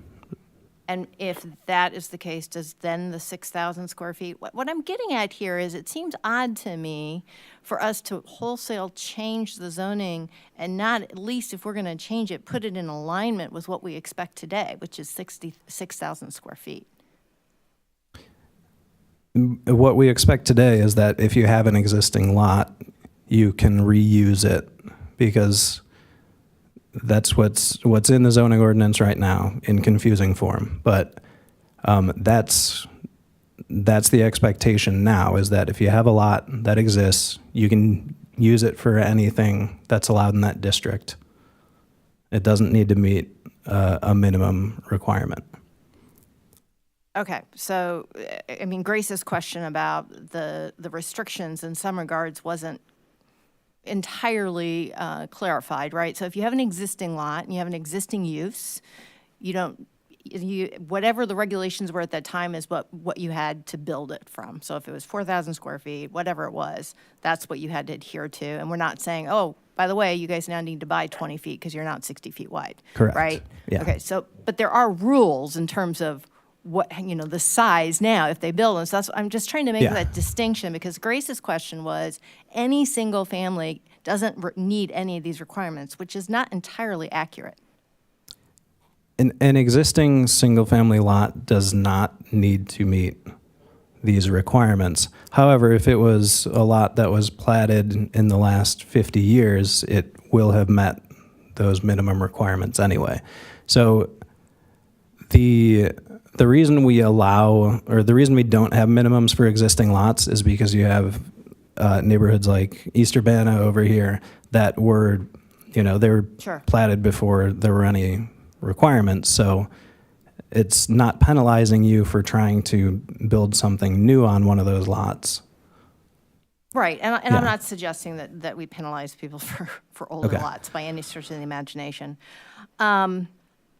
So then you had given us a new sheet where you compare the sizes, but then you also talked about the 50 feet by 5,000 square feet and 50 feet wide. But in this proposal here, page 12, what you have here is what the original proposal was. Is that correct? That's correct. Okay, so it's not showing us if you did this compromise, then it would go from pre-1970 would be 6,000 square feet. It would now be 5,000 square feet if it was R2. Mm-hmm. And would it be 5,000 square feet if it was R3? Yes. Okay. So Yeah, it would so let go me- from 6,000 R2 to 5,000, and then 50 feet from 60 feet, right? And then 9,000 would go down to 60, and so there's a bigger change for any lots that were platted after 1970. I'm not sure I totally follow you. So with the, yeah, and I can't edit this on the fly, but essentially we'd be saying that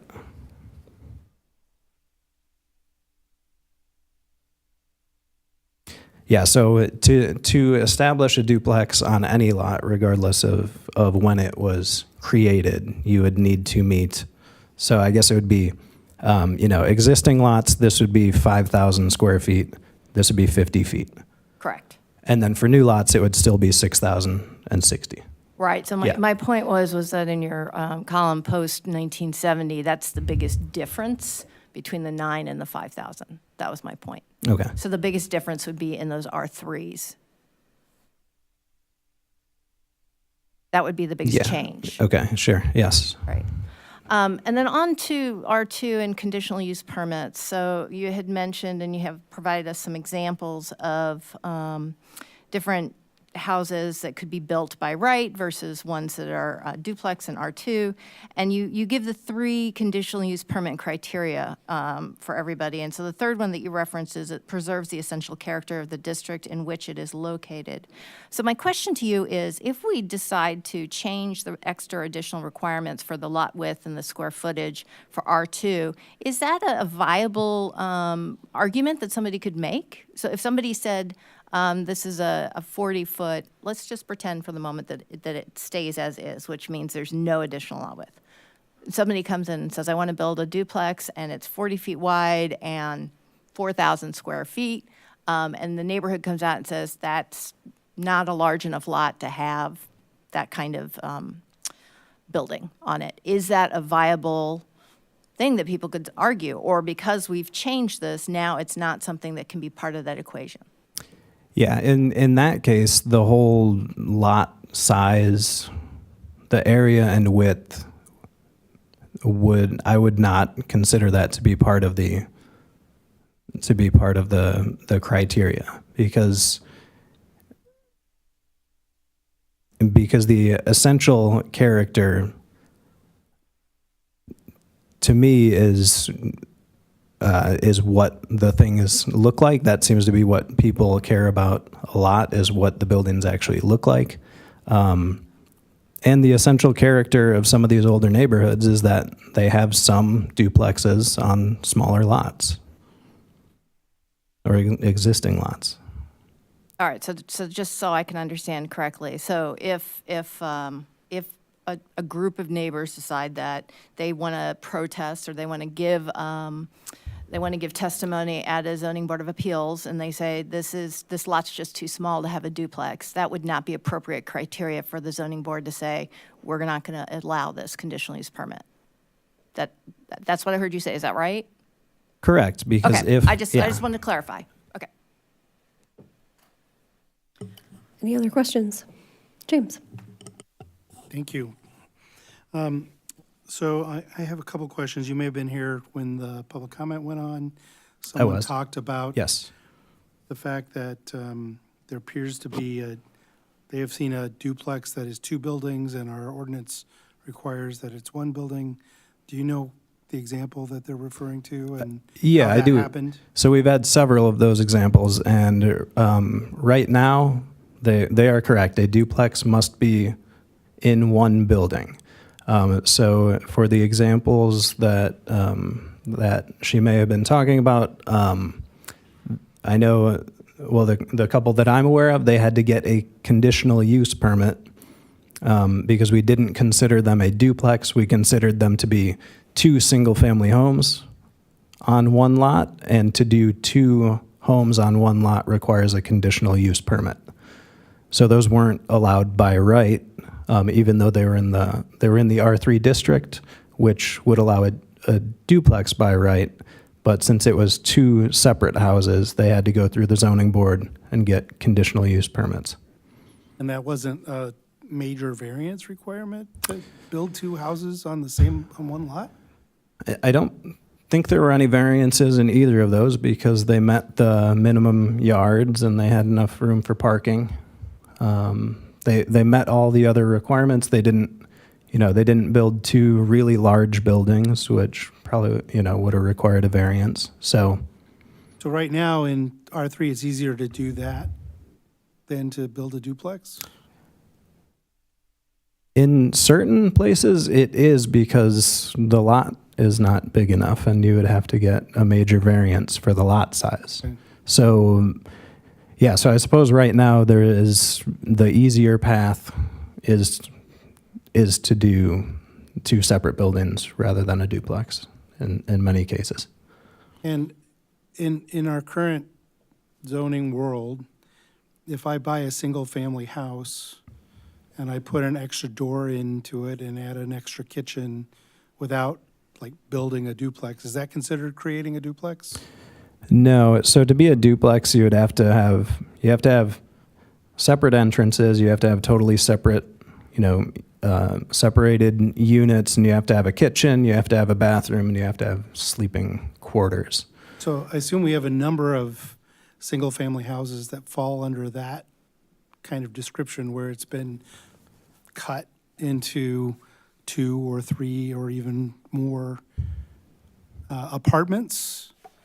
Essentially, how's that different from, if you do that, if you look at creating 2 apartments out of one single-family home, how's that different from building a duplex? Well, I don't know that that's different, but if somebody were to do that, well, first they would need to apply for building permits.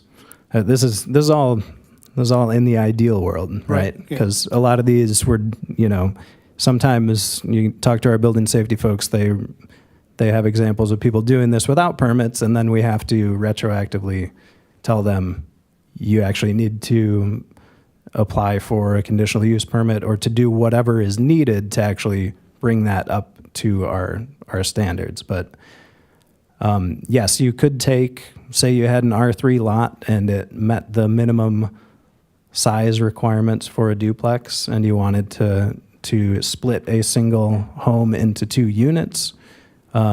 You could do that by right as long as you met all of our other development regulations. Because that's not changing the footprint of the original building. Right. Okay, and so if I have a house where there's room for me to add let's say, 2 small rooms on the back and give it its own door and call it a caregiver apartment, is that creating a duplex? If it had its own kitchen and its own bathroom and its own sleeping quarters, and it were separated from the house and met whatever building code requirements they needed to do, that would be considered a duplex. What if I converted the basement so that it had an entrance and egress windows and Yes. called that a caregiver apartment? That's another way to build a duplex, yes. But those would be considered creating a duplex? Those would definitely be duplexes. Okay, so we're pretty sure we have a handle on how much that has happened since 1970 or 76? I mean, I can't speak to building safety and how many of these they find, but when we find them, we make sure they go through and the proper steps to get approved. A caregiver apartment would not need to go through the rental registration process, right? Because that's not If it's not a rental unit, no. It's not a rental apartment, it's okay. So I think that's all of my questions. Thank you. Chris? So, Kevin, you mentioned in R2, currently 3% or 49 duplexes are in R2 right now.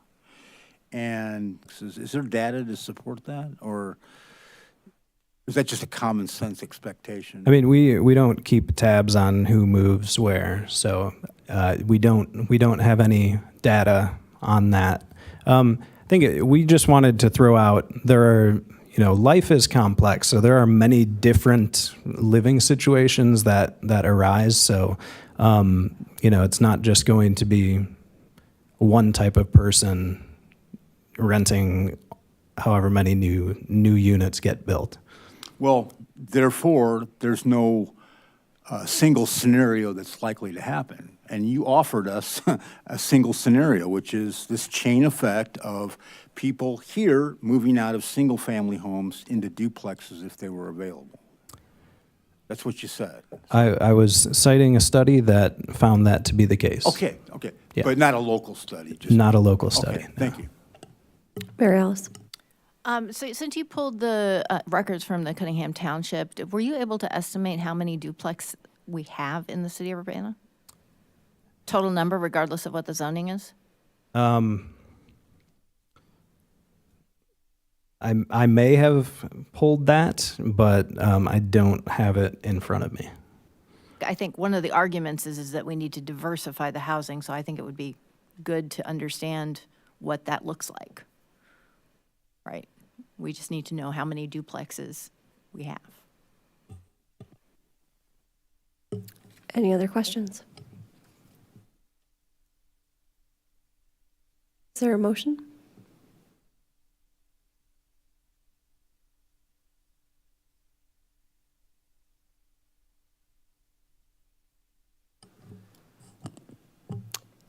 Anyone interested in making a motion on this item?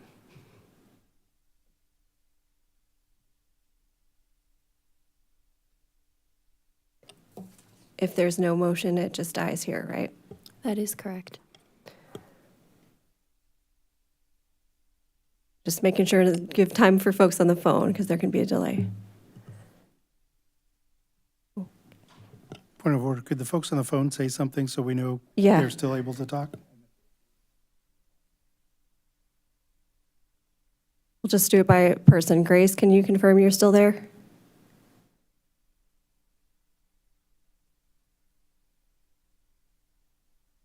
Chandra, are you there? Chandra did leave the meeting, but that Okay. is separate from Okay. this. Charisse, are you still there?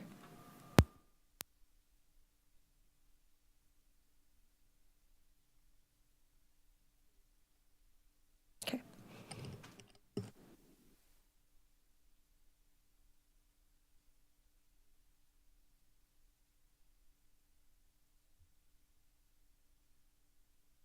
So it seems like we have lost people on the phone again.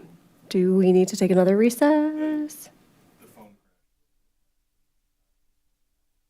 Okay, so for folks on the phone, in case you can hear me, it sounds like maybe you can't. Okay, we'll figure out how to let them know how to join us back.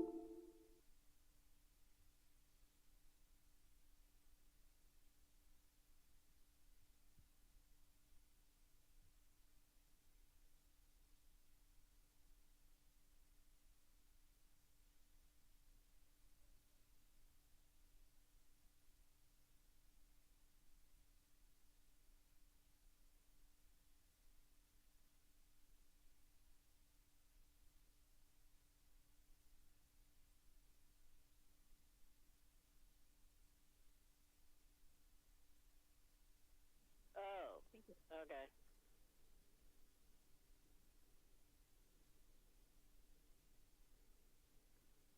Okay, we're hearing folks should be back. Charisse, are you there? I'm here. We couldn't hear you guys. How about Grace? Grace, are you there?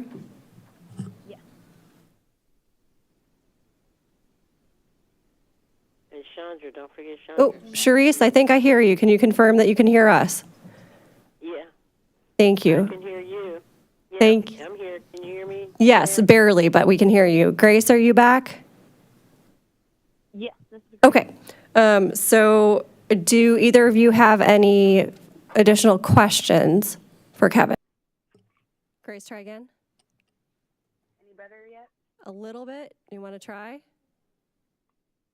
Yes. Go ahead and try it because I can kind of hear you now. Ordinance that we're discussing or questioning, number 2024-11-034. Can you hear me before I read the whole title? Sorry, I can't hear you again.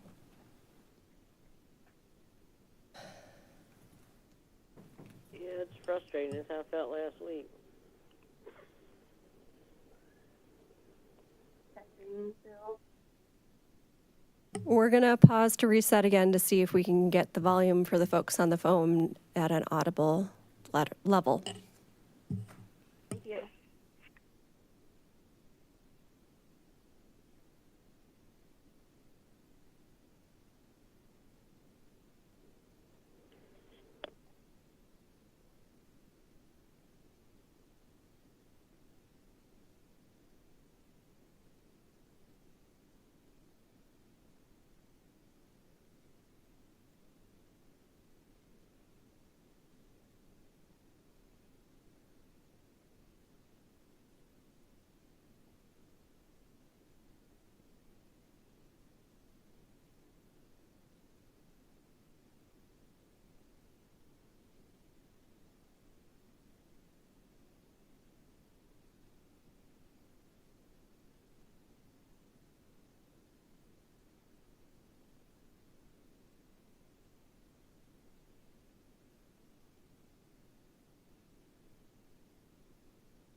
Okay, we're gonna try again. We'll try Grace first this time. Can you hear us and can you say something? Testing. I can hear you. Can you hear me? I don't think it's any better. Sharice, are you there, just so we know? Yeah, I'm here. Can you hear me? Yeah, I can hear you.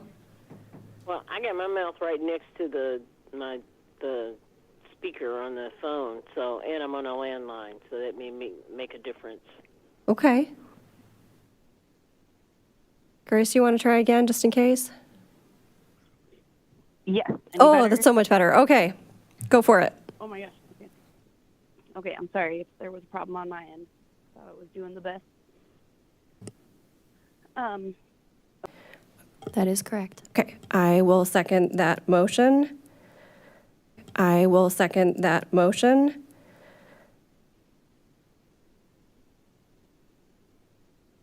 So moved by Grace, seconded by myself.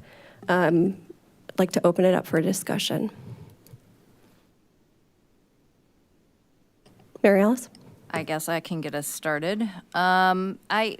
So there's a couple of concerns that I have with this. Number one, we are changing the rules for all of the city of Urbana, and I know I talked about this in the past. But whenever we do that, we need to be really sure that we don't have any unintended consequences. And as I think about what needs do we have with housing in our city, really the needs in our city are affordable housing, so places that people can rent that are affordable, but also the affordable housing that people can buy for the first time, so single-family residence that somebody can get into the market. And those two things are the things that are the most challenging in our city because prices just keep going up everywhere, right? I feel like this is going to have the unintended consequence of taking some of those houses that might be starter homes for people off into development, into duplexes and so forth. And I'll give you one example. So I know I've said this many times, but I live in an area that has lots of different kinds of housing just on my block. I have a rooming house right next to me. That rooming house went for $150,000 more than if it was a single family because it was being marketed as a rental. And so those boost the prices, which of course are going to cut out people from the actual market. So I have concerns about that. I have concerns with the fact that we do have a process in place right now. And, that process, while not many people have availed themselves of it, they have done it. They have gone to the Zoning Board of Appeals. They've asked for variances. They've asked for conditional use permits. So it's not that we aren't allowing it, right? What we're doing is we're saying in some cases, this might not be appropriate. So specifically, if we look at R2 for a moment, where a conditional use permit is required, if the conditional use permit is required, that means that it's not a by right, which is good. But it also means what do the people in that area have the ability to come and say if they are for or against the conditional use permit. And that's what we're changing here. We're changing those rules. And I think that is something that we really need to think heavily about. For the R3, I do hear the need for the fact that it says single-family duplex, because usually the title of a zoning description is going to be what you intend for it to be there. So I can hear a little bit of that. I am not opposed to decreasing it to 6,000 square feet, which would be the existing size of the lot, not down to 5,000. I do take a little offense at us being told that we're doing exclusionary zoning when, in essence, all zoning is exclusive. Now, as we heard, not everything is going to be in the rental registration, depending on who owns it and who's living there and so forth. But at minimum, we have that amount. So at minimum, we have about a little over a third of the structures that are available between compared to single family versus duplexes. So we do have some mix there. Really, I mean, I just want to kind of summarize and say the biggest need in our community is the need for the ability for people to afford an apartment to rent and for the ability to buy a new starter home. And I don't think that this change solves either of those problems. Any other comments? James? Yeah. Pretty similar place to where Mary Alice is. Some of the things that come to mind here is I'm not in support of doing this right now. I think there can be further discussion about doing this for R3. I'm not there at the moment. I do think it's changing the rules. We have operated since at least 1979 under this model, and people have accepted that. We've been under the current comprehensive plan since 2005. That's what I just heard. And there has been no pressure. I mean, this city thinks about housing. There has been advocacy for housing in the long term. It's been on people's minds. But because you know, this has sat for 20 years and it's not been an issue under the current comprehensive plan, I'm not uncomfortable with doing that. The other thing we have on our radar is doing a housing inventory. And I would feel much better about making this decision, and that's something we can do in a shorter timeline. Having that kind of detail, you asked the question, you got it via email as we were going forward here, but we didn't have all that information in front of us. So at this point, I'm voting no on this now. That doesn't mean I wouldn't support some changes in the future as part of a comprehensive plan. Alice just said is that I need more information. I need to be able to understand. I need more information. I need to be able to understand. I've kind of got a phobia where folks use the words by right now, and I want to understand. There's not a rush for this, or at least it doesn't seem to be one, and I think that it's right now. It's not an exclusionary. There's not an exclusionary zoning, as far as I can tell, because there are other steps that can be taken for a person to build what they are saying they want to build on particular lots.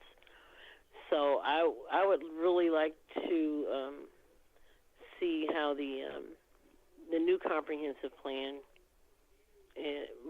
aligns with this before.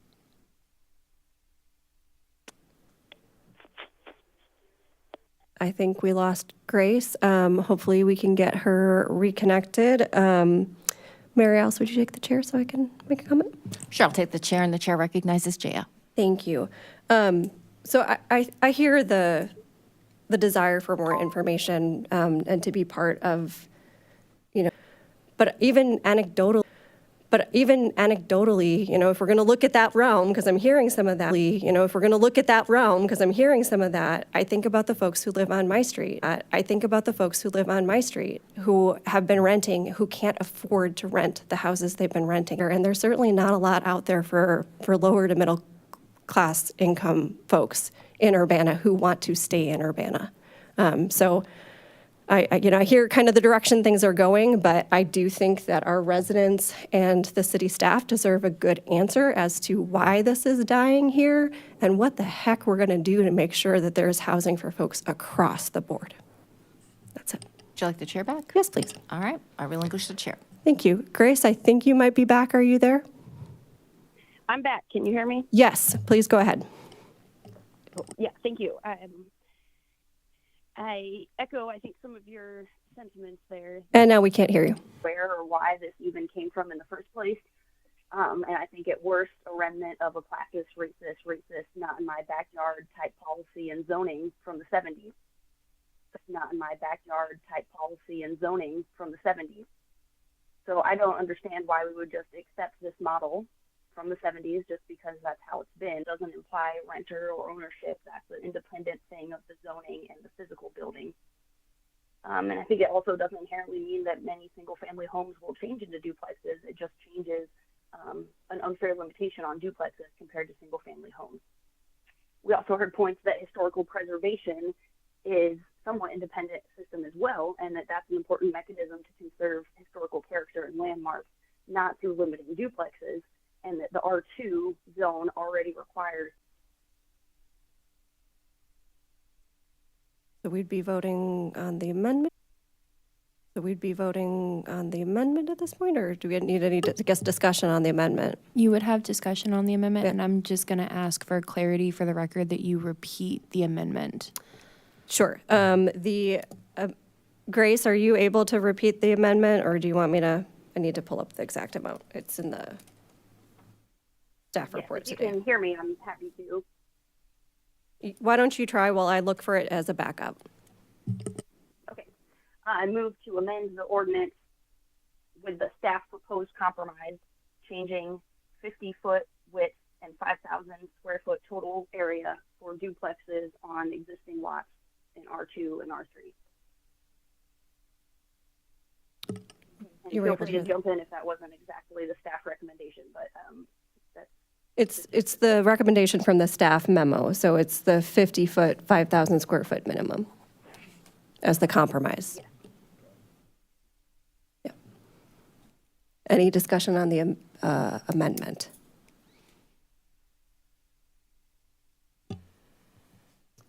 So I guess we are voting on the amendment. Jaya, Yes, can I ask for a roll call vote? absolutely. Thank you. Will the clerk please call the roll? Ms. Wu, No. Mr. Evans, No. Ms. Hersey, No. Ms. Colasetti, Yes. Ms. Wilkin, yes. Mr. Quisenberry. No. That motion fails. Do we need to vote on the original too? Okay, that's what I thought. Just want to make sure. Okay, so now voting on the original. Do you want a roll call on that one as well? Okay, will the clerk please call the roll? Ms. Wu, No. Mr. Evans, No. Ms. Hersey, No. Ms. Colasetti, Yes. Ms. Wilkin, Yes. Mr. Quisenberry. No. Okay, that motion fails as well. Thank you. We will move on to new business, but I think staff was hoping for some additional guidance on this item. Well, I do appreciate a motion and a second and there being discussion, but there's a lot of people who have been involved in shaping this after it came forward, and I just feel like I want to share a little bit about the message that this is sending to staff. So this is people who have been invested in the comp plan and just that whole effort. We brought this forward at this time because this is minor. This is moving very, very incrementally in a direction, and that direction has been established for a long time in Urbana. It exists in the existing comprehensive plan. We tried to knit together how it is being carried forward, probably in a more explicit way in the Imagine Urbana. And the message that this whole effort has, and the outcome that is sending to staff is sending to me, and I think I speak for staff on this, is that the council is not ready to do big things to implement the comprehensive plan. And so that saddens me for what we have ahead, because there's a lot of work, and the Imagine Urbana has come from the people of Urbana. It's not staff putting words in the mouth of our residents. This is what the people have said they wanted. It's not different than what we've done before. They've articulated in a plainer way and an easier way to understand about what kind of a city they want to live in. And I don't have a lot of optimism about our ability to actually make the change that people want to see when something Point of order. this I minor. believe we're allowed to discuss something after the vote. Darcy, can you clarify that? Discussion has ended for this item as we have voted. Chair Colasetti did ask if further guidance or clarification was needed for staff. I'm sharing this because I'm saying we're adrift at this point. about what the intentions of council are to implement the comprehensive plan when we bring that before you. And if we need new direction on what the policies that are going to be, that you are already aware of, that we've shared out of the proposed Imagine Urbana, then please give us new direction, because I don't think we'll be able to implement what we have been putting forward. Perhaps a future discussion item on that then, since this is no longer within the scope of the item that was on the agenda. Okay, I appreciate the chair giving me the opportunity. Thank you. We will go ahead and move on to new business and look at that as an item of future business. So the first item under new business is resolution number 2024-12-080R, a resolution approving and authorizing the execution of an intergovernmental agreement for the design and construction of improvements to Wright Street between the City of Champaign and the City of Urbana. Good evening, everyone. I'm stepping in for our city engineer this evening on this. This item is documented in your packet. The specifics of this is a joint venture between us and the City of Champaign, as Wright Street basically is where our two cities align. We have a joint right-of-way through there that goes smack dab down the middle. This is part of Champaign's proposed resurfacing program for the upcoming year, and they coordinated with us to see if we wanted to integrate and work on this section of Wright Street together. The section of Wright Street that this is discussing is just north of OSF between Church. Just a moment. I'm sorry. We're about to temporarily lose quorum. Nope, not without a recess. I'm so sorry. Okay. This will basically be along Wright Street from Church Street up to Dublin. Champaign will be the lead agency on this, and the agreement would be for them to run the engineering that we would review and approve, and then go out to bid, have the construction performed, and then they would seek reimbursement from us for our portion of that work. The intent for this section is resurfacing of the roadway. It's in pretty poor condition. It's a major collector. It's a bus route. Originally, I think the intention within our CIP included doing some improvements at the grade. There's a railroad grade crossing right in that section as well. But my understanding is actually the railroad has done that work themselves independently, so likely we'll see a reduced overall cost in the project as a whole. And I'll take any questions. Any questions? We'll start here in chambers this time. Tim? Oh, okay. Go ahead, Sharice. No, well, because this is basically my ward. You're saying that the repair is going to go from Church Street up through Dublin? Correct. And it's just going to be on the Urbana side, because Champaign is already doing that or working on it. I know that there have been a lot of repair signs and all that. Yeah, it's Washington Beslin type of, at Wright Street and everything. So I was wondering, are they currently doing the repair, or they will be doing the repair? They will be doing some of what you've probably seen is they've done a significant portion of pavement patching along this stretch on the Champaign side. And now they're really kind of coordinating with us to do the full width of the roadway together. I'm sharing on the screen now kind of an overlay of the areas that will be improved with this. As you can see, starting down at Church, excluding the railroad crossing, which has now been improved by the railroad, through Hill Street, Beslin, and then up to Columbia and the Dublin intersection there, which will be, that intersection will be concrete to accommodate turning movement, heavy vehicle turning movements, as this is a bus route. Right. Okay. Thanks for that information. Yep. Any other questions, Sharice? No. Okay, thank you. We'll stick with folks on the phone. Grace, do you have any? Yes. Go ahead.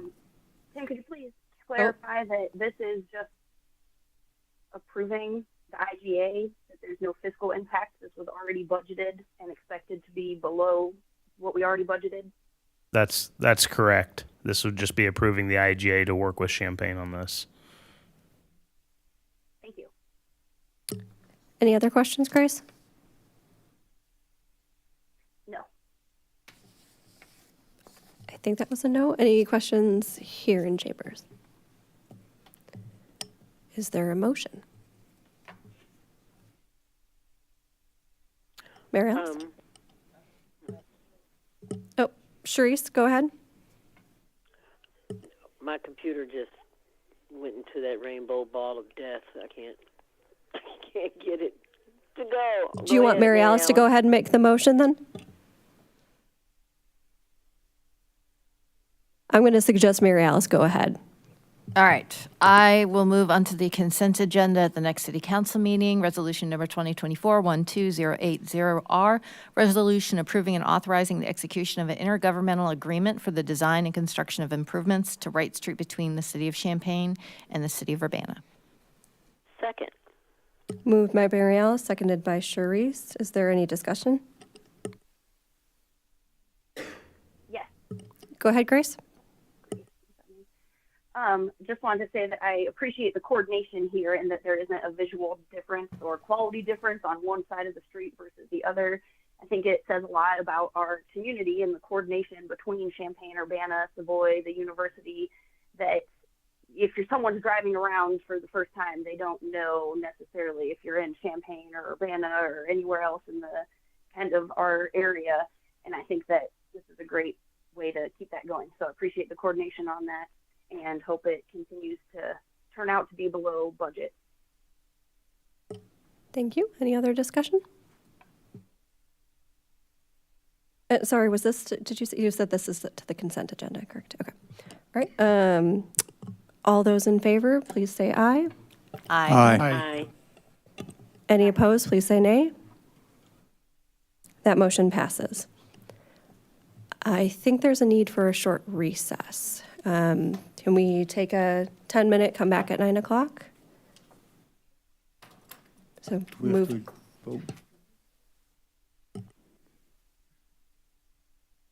we need to vote on that?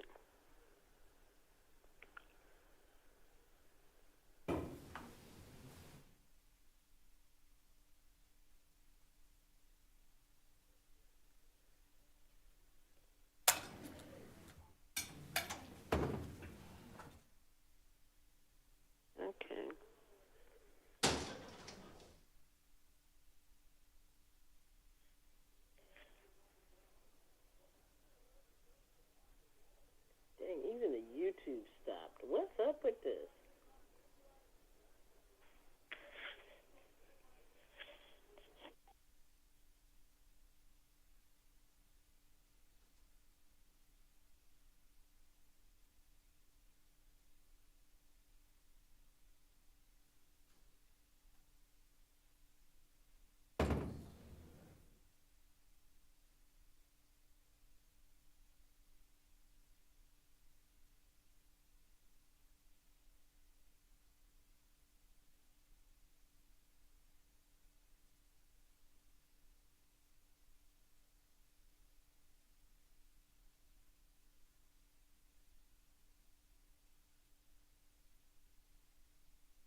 Why everyone else, and it's free.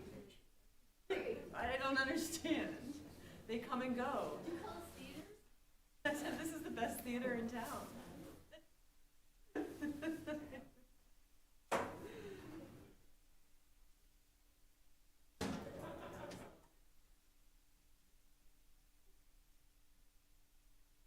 My problem is like when I'm sitting in your chair, I'm like just, I just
What's in your packet?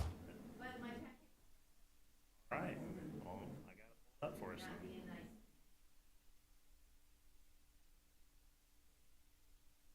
That's all right. I'm here for other things too, so.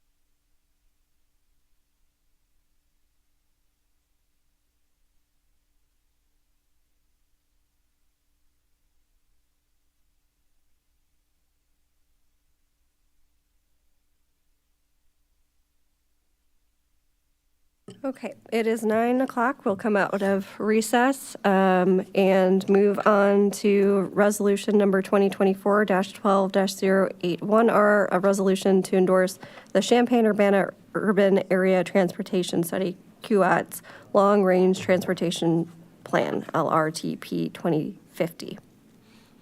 Tim. Good evening, Council. This is just kind of a follow-up on our LRTP 2050 presentation that QATS representatives gave, I believe, on November 12th. They kind of went over some of the different long-term planning things, kind of the general oversights of these things. Just in short, brief summary, this encompasses everything within our CIP for the next 5 years, and then much beyond that, even unfunded things in the future. You know, some of the various Lincoln Avenue corridor studies that are ongoing that you guys are aware of. You know, future Lincoln Washer to Killarney improvements. A lot of larger arterial type projects that, you know, generally we don't have funding readily available for, that we're seeking grants for. It also includes a number of illustrative projects throughout the region, not just within Urbana, but throughout the county and the MPO area. You know, some of those things are very much illustrative where there's no regular planning happening for them, but they are concepts that we want to have on our radar in the event that things change, growth happens, and or funding opportunities are presented that are good options for those things. So that's all encompassed within the LRTP 2050. The ask tonight is just for council to endorse that this has been completed with staff input, with both technical committee representation and policy committee representation at the Metropolitan Planning Organization level through QATS. And you know, I just welcome any other feedback from you all. One other thing, just to highlight kind of some of the core things with the LRTP 2050. I've got the presentation that that QATS provided, but the top 5 goals are safety, reliability, sustainability, equity and quality of life, and connectivity. So a lot of what is in this that is either funded or on the outskirts of being funded are, you know, really a focus on managing a lot of the things we have better, and then keeping some of the growth opportunities and things still documented on the outskirts, but they're more unfunded illustrative projects. Any questions?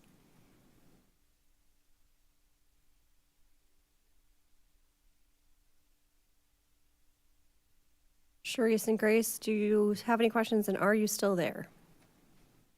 Yes, I'm still here, and no, I don't have any questions. Thank you. I'm here, and only question is if you can hear me better now. Yes, thank you. Okay, thank you. Okay. I'm seeing no questions. Is there a motion? Mary Alice? I will move resolution number 2024-12081R, resolution to endorse the Champaign-Urbana Urban Area Transportation Study, otherwise known as QATS, Long Range Transportation Plan for 2050. I'm going to put that on the regular agenda in case there's other questions that come up. Second. Moved by Mary Alice, seconded by Chris. Is there any discussion? Okay. Seeing none, all those in favor, please say aye. Aye. Any opposed, please say nay. I believe that passes, but can I just confirm from Sharice and Grace how you voted, because I couldn't hear? Aye. Thank you. Yes. Aye. Thank you. Okay, that motion passes. Thank you, council. Thank you.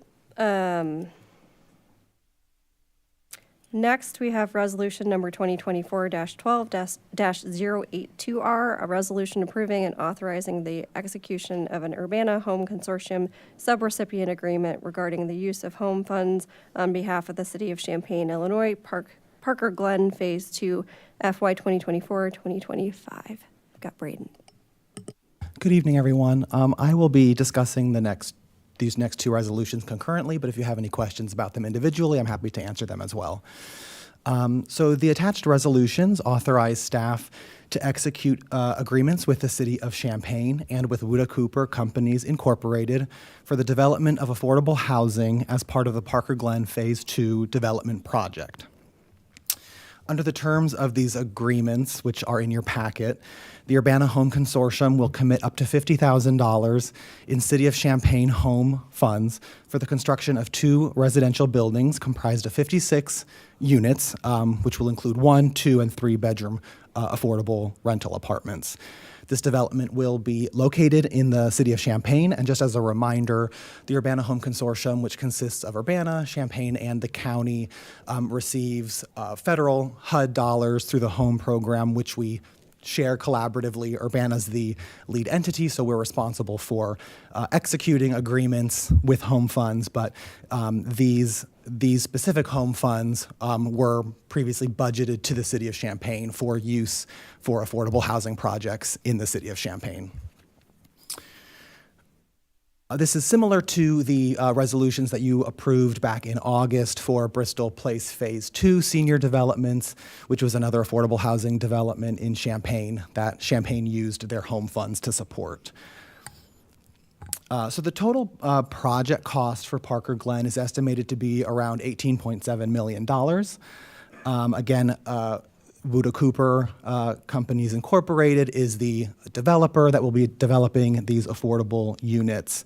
Wuda Cooper did receive low-income housing tax credit, a low-income housing tax credit award from the Illinois Housing Development Authority, which will also be supporting the development of this project.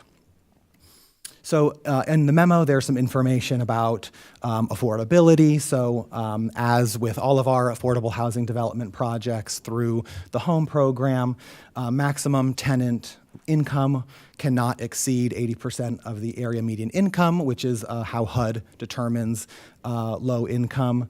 And monthly rent will not be able to exceed the rental limits that you see in the packet for the 1, 2, and 3 bedroom units. And just as a note, those are the caps, right? So that's the maximum amount that tenants would be able to be charged for rent. The low-income housing tax credit requirements, however, state that income cannot exceed 30% of a tenant's income, just to ensure affordability and to ensure that low-income clients are being served. The home funds come with a 20-year affordability period, which means for 20 years, those affordability requirements will have to be in place. But just as a note, the low-income housing tax credit program has a 30-year affordability period. So it'll actually be longer than that 20 years, but that under the home regulations, that 20 years is what we impose, but they will be under the affordability guidelines for at least 30 years. The anticipated construction date is April 2025, and there's a target completion date of June 2026. So I'm happy to answer any questions you might have. I'll also introduce Omar Sarig, who is with the Wuda Cooper, who can answer any questions about the development that I do not have an answer to. So thank you. Chris. Thanks. Bernard, remind me again, the 1 bedroom is $890 a month? What is it? That's the cap. That's it the cannot cap. exceed that. Can't exceed that. Correct. But, it could be lower? It could, yes. It could be lower because when they do client selection, the rent can't exceed 30% of their income. Right. So there is that flexibility. It just can't exceed that number. So if I walk in with an SSI check of $900, they're going to let me live there for $300? I believe so. That's how the program is structured. There are specifications in terms of how many units need to be set aside for different. So, for example, 80% AMI, 50% AMI. So there are kind of numbers of units that are set aside for people at different levels of the affordability. So that would be considered someone who is very low income. So there may be units set aside for them, but it kind of depends on the mix that the developer negotiates with the Illinois Housing Development Authority. Okay, thank you. Any other questions here in chamber?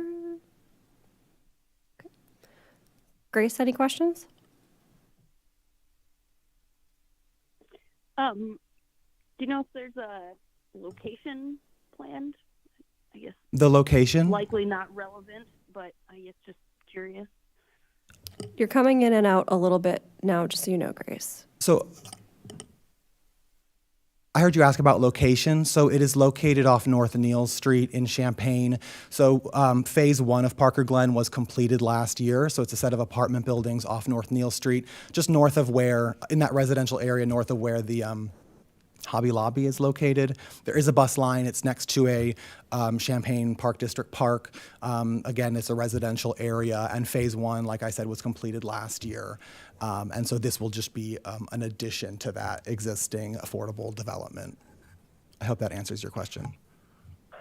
Yes, thank you. And it sounded like earlier you were saying that not all of the apartment units would be held to this affordability. All of the units will be held to the affordability regulations for 30 years. Okay, at that 80% AMI in the table that Correct. is included? Thank you. Sharice, do you have any questions? No, I don't. Not at this time. Can I get a motion? Mary Alice. All right. And we're doing, I'm going to just do these one by one, and then we'll add them to the consent. All right, so this is for the City Council consent agenda. I move approval of resolution number 2024-12082R, resolution approving and authorizing the execution of an Urbana Home Consortium subrecipient agreement regarding the use of home funds on behalf of the City of Champaign, Illinois, Parker Glen Phase 2 for fiscal year 2024-2025. Second. Okay, moved by Mary Alice, seconded by Sharice for the consent agenda. Is there any discussion? Folks on the phone, any discussion? No. I think that was a no. So we'll go ahead and vote. All those in favor, please say aye. Aye. Any opposed, please say nay. Okay, that motion passes.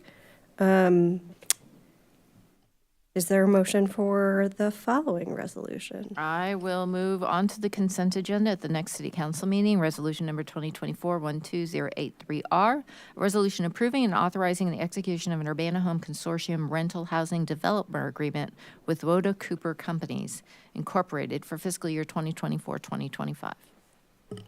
Is there a second? Second. Thank you.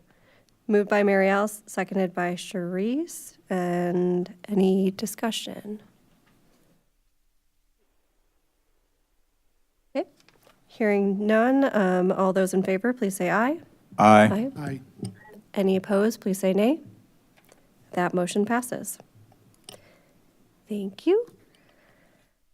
All right, we will move on to ordinance number 2024-12-038, an ordinance amending the Urbana City Code, Chapter 14, Section 14-7, and Chapter 22, Section 22-102, food licenses and recycling tax.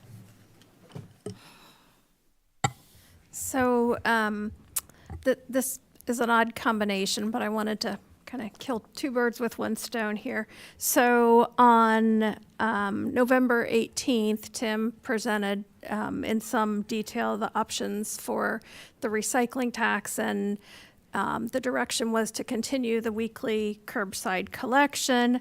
So this ordinance would establish the fees that were discussed with council on the 18th, which is a series of increases stepped in over a period of time, and this will also require implementing the 10-cent single-use bag tax which would be implemented on January 1 of 2026. So just a note, that we found when we were looking at this, there was kind of, it had been addressed in kind of an odd way in the code. There's actually a section of the code that pertains to recycling tax, but it referenced the fee schedule. It just made more sense as we looked at it to remove the recycling tax from the fee schedule, because it is in fact defined as a tax elsewhere in the code and not a fee. And so those sections would be removed from the fee schedule, and that language would be reflected in section 22-102, which speaks to the recycling tax. The other thing that is addressed here is some changes in fees for food licenses. So for many years, both the cities of Champaign and Urbana have coordinated with public health, the public health district, who actually issues restaurant licenses on behalf of both communities. As they go through the process of implementing new software and trying to find efficiency improvements in their processes, they would like to get some more uniformity in how everyone is doing this.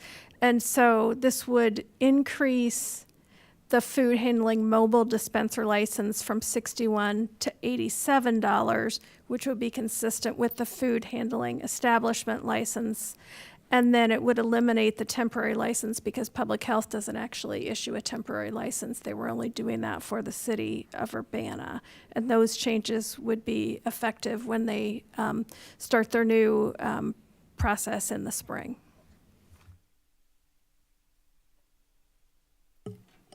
Any questions? Chris, go ahead. Regarding the food licensing, what effect will this have on the Urbana farmers market? I'm assuming that was created for that, right? I mean, or sort of. No, I don't think it was created for that, but there are certainly food trucks that participate in the farmers market, if that's what you're talking about. So their license will be $87 next year rather than $61. And that's a full year license? Mm-hmm, yeah. Okay. That's all I got right now. Any other questions? Chris? I didn't see in the ordinance where the bag tax was. Will that be filled in, or? Correct. We'll come back with that at another Oh, time. That we're gonna- wasn't, that was not to be effective until 2026 anyhow. Okay, thank you. Yeah, we've still got work to do on that, so we're in the initial steps of some of that now and trying to cull down the list of impacted establishments that may or may not be impacted by this, so that we can get a better estimate on who is impacted. Are the criteria that we're using representative of what we as a community want that to represent? Are we capturing the consumers that are using this stuff effectively? But the intent would be is we're going to develop that and then bring that back to you all to basically enact at a later date. Any other questions here in Chambers? Grace, any questions? Yes, I was wondering if or why we need to set the fee schedule so far out. Why, or if we need to set the fee schedule so far out? So Yes, the intention is to, somewhat subsidize this with the plastic, the single-use carryout bag fee. We had to project this out so that we don't run afoul in our fund balance based on the contractual obligations through their 5-year term for these services. So that's a balancing act of that. And this is, once we stand up the single-use carryout bag fee, we'll have to revisit what that revenue generation is. Some of these numbers may have to be amended again if for whatever reason we tried to be conservative in what we were doing. So if anything, hopefully we're amending them backwards, not forwards, or down, not up. But that's speculation as to what that revenue is going to generate and how long that's going to be, a reliable source. We've projected, based on research, is a lot of these things, they come in, they're they produce a fair amount of revenue the first year, and then it cuts by 50%, cuts by 50%, cuts by 50%, and then you find at some point it just kind of stabilizes where, people have adjusted their use and or decided to pay up for those services or for single-use carryout bag fees. But that's we're speculating what that is going to be. So once we get that in place and we have a year's worth of revenue generation, we'll see what subsequent years will need to be. And if our assumptions are good, we may not have to come back and adjust anything. And if they're bad in one way or the other, we may be back here talking to you. Thank you. Any other questions from Grace? No. I think that was a no. Sharice, any questions? No questions at this time. Okay, thank you. Is there a motion? I can make I can another move motion. for. Oh, there you go. Oh, Go for it, Sharice. okay. Ordinance number 2024-12-038, an ordinance amending the Urbana City Code, Chapter 14, Section 14-7, and Chapter 22, Section 22-2, 102, Food License and Recycling Tax for regular agenda for approval at next City Council meeting. Is there a second? Second? Moved by Sharice, seconded by James. Any discussion? Okay. All those in favor, please say aye. Aye. Any opposed, please say nay. That motion passes. Thank you.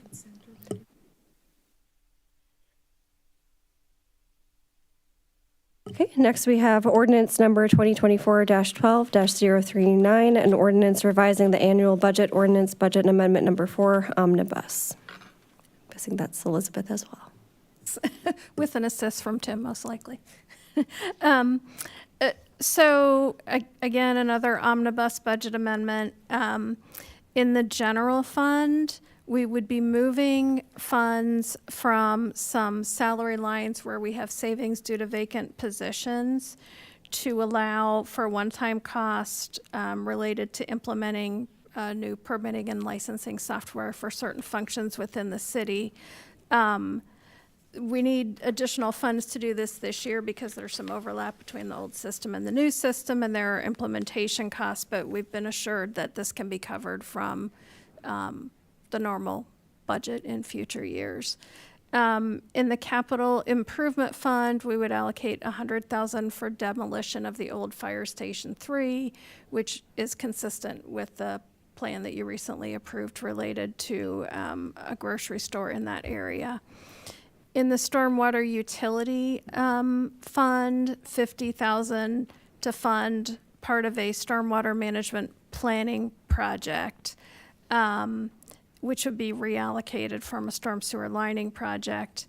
And in the stormwater fund, $20,000 related to a sanitary planning and GIS project. And I think what happened in that case was the phase 1 of this project was a little more expensive than anticipated, so essentially they had to use funds that were needed for phase 2. Well, now we need to do phase 2 of the project. And in the vehicle and equipment replacement fund, about $20,000 to replace a community development vehicle. This was originally scheduled for replacement way back in 2020. That never happened, so we're catching that up. And then in the TIF fund, there's several adjustments related to capital improvement projects. This is TIF 4, and we're shifting money. Yeah. Do you want to jump in that one? Sure. So initially in TIF 4, we tried to get some money in there for various infrastructure needs associated with TIF. And as we've developed these plans, we've had a need for more money within lighting and less money in other areas. Sanitary sewers being one, is we haven't recognized any major repair needs at this time. So that is being zeroed out as part of this. The street surface treatment program was not to the magnitude that we had projected, and some of that is based on kind of needs assessments in the area. So that is also being reduced. The big adders, though, then are the street lighting. So along Cunningham Avenue through that whole area. And it's been something that's been looked at historically on a number of different times that the city hasn't had money for. But a lot of the street lighting through there has direct bury cable and wire. So we're looking to basically install conduit for that, to have protected cable and wire, upgrade the luminaires with all the lighting through that area, and probably replace a handful of poles as well, which is going to be a lot more costly with all of the underground infrastructure installation there. And then the sidewalks have slightly increased, and that's due to some planning along Perkins Road, where we're projecting a sidewalk extension further to the east down to the dog park.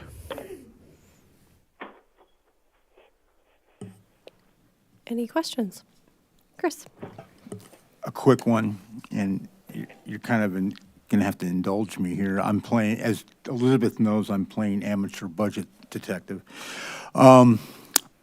Remind me again, Tim, the stormwater fee is in the sewage tax, right? I mean, those are combined, right? It is. People see it on their bill from the Urbana-Champaign Sanitary District bill, which encompasses sanitary sewer fee, stormwater utility fee, recycling fee, and then UCSD's charges for services. And all that comes as one bill, right? Correct. Okay, thank you. Other questions? Therese? No, I don't have any questions. Grace? Yes, thank you. Could you clarify with TIF 4, which I really appreciate getting around to spending those funds before? You're fading. Clarify something. On TIF 4 fund, that all those funds are within TIF 4? That's correct. Thank you. Any other questions? Can I get a motion? I will move. Ordinance number 2024-12038, an ordinance amending the Urbana, sorry, wrong one. Let me turn the page. I apologize. All right, let's try this again. Ordinance number 2024-12039, an ordinance revising the annual budget ordinance, budget amendment number 4, omnibus, to City Council regular agenda. Is there a second? Second. Moved by Mary Alice, seconded by Chris for the regular agenda. Is there any discussion?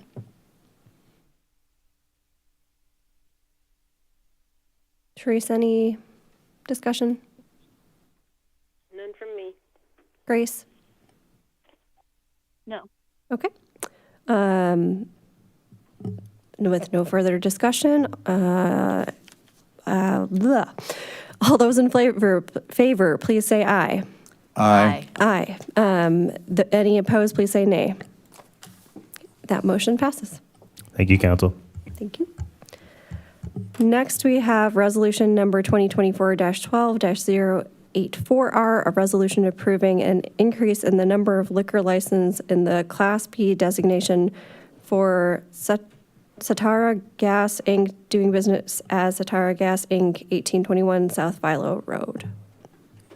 Yes, this is the first of 2 liquor licenses on the agenda tonight. This is a request for a liquor license by Satara Gas.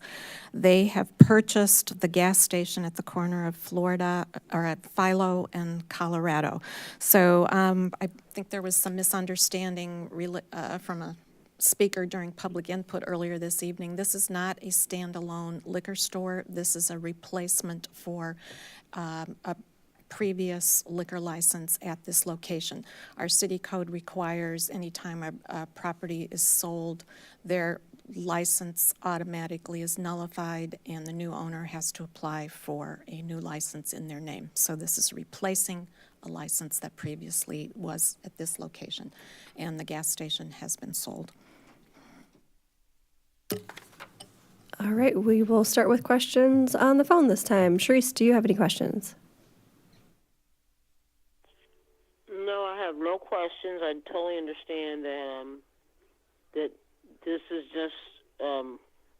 kind of more or less like a renewing. It's just that there's a new owner, therefore they have to reapply. Grace, do you have any questions? Yes, I saw in the memo that the business was sold in August 2024. I was wondering if it's been in operation since then still? Yes, and they're not allowed to sell alcohol until they get their license. This has taken longer than usual, just in terms of getting the documentation required. But they cannot sell alcohol until they get the liquor license. And do you know how vital alcohol sales is to their operation as a gas station? I don't know what the dollar value of their alcohol sales, but I'm assuming that it is an important part of their operation. But I don't know a dollar value.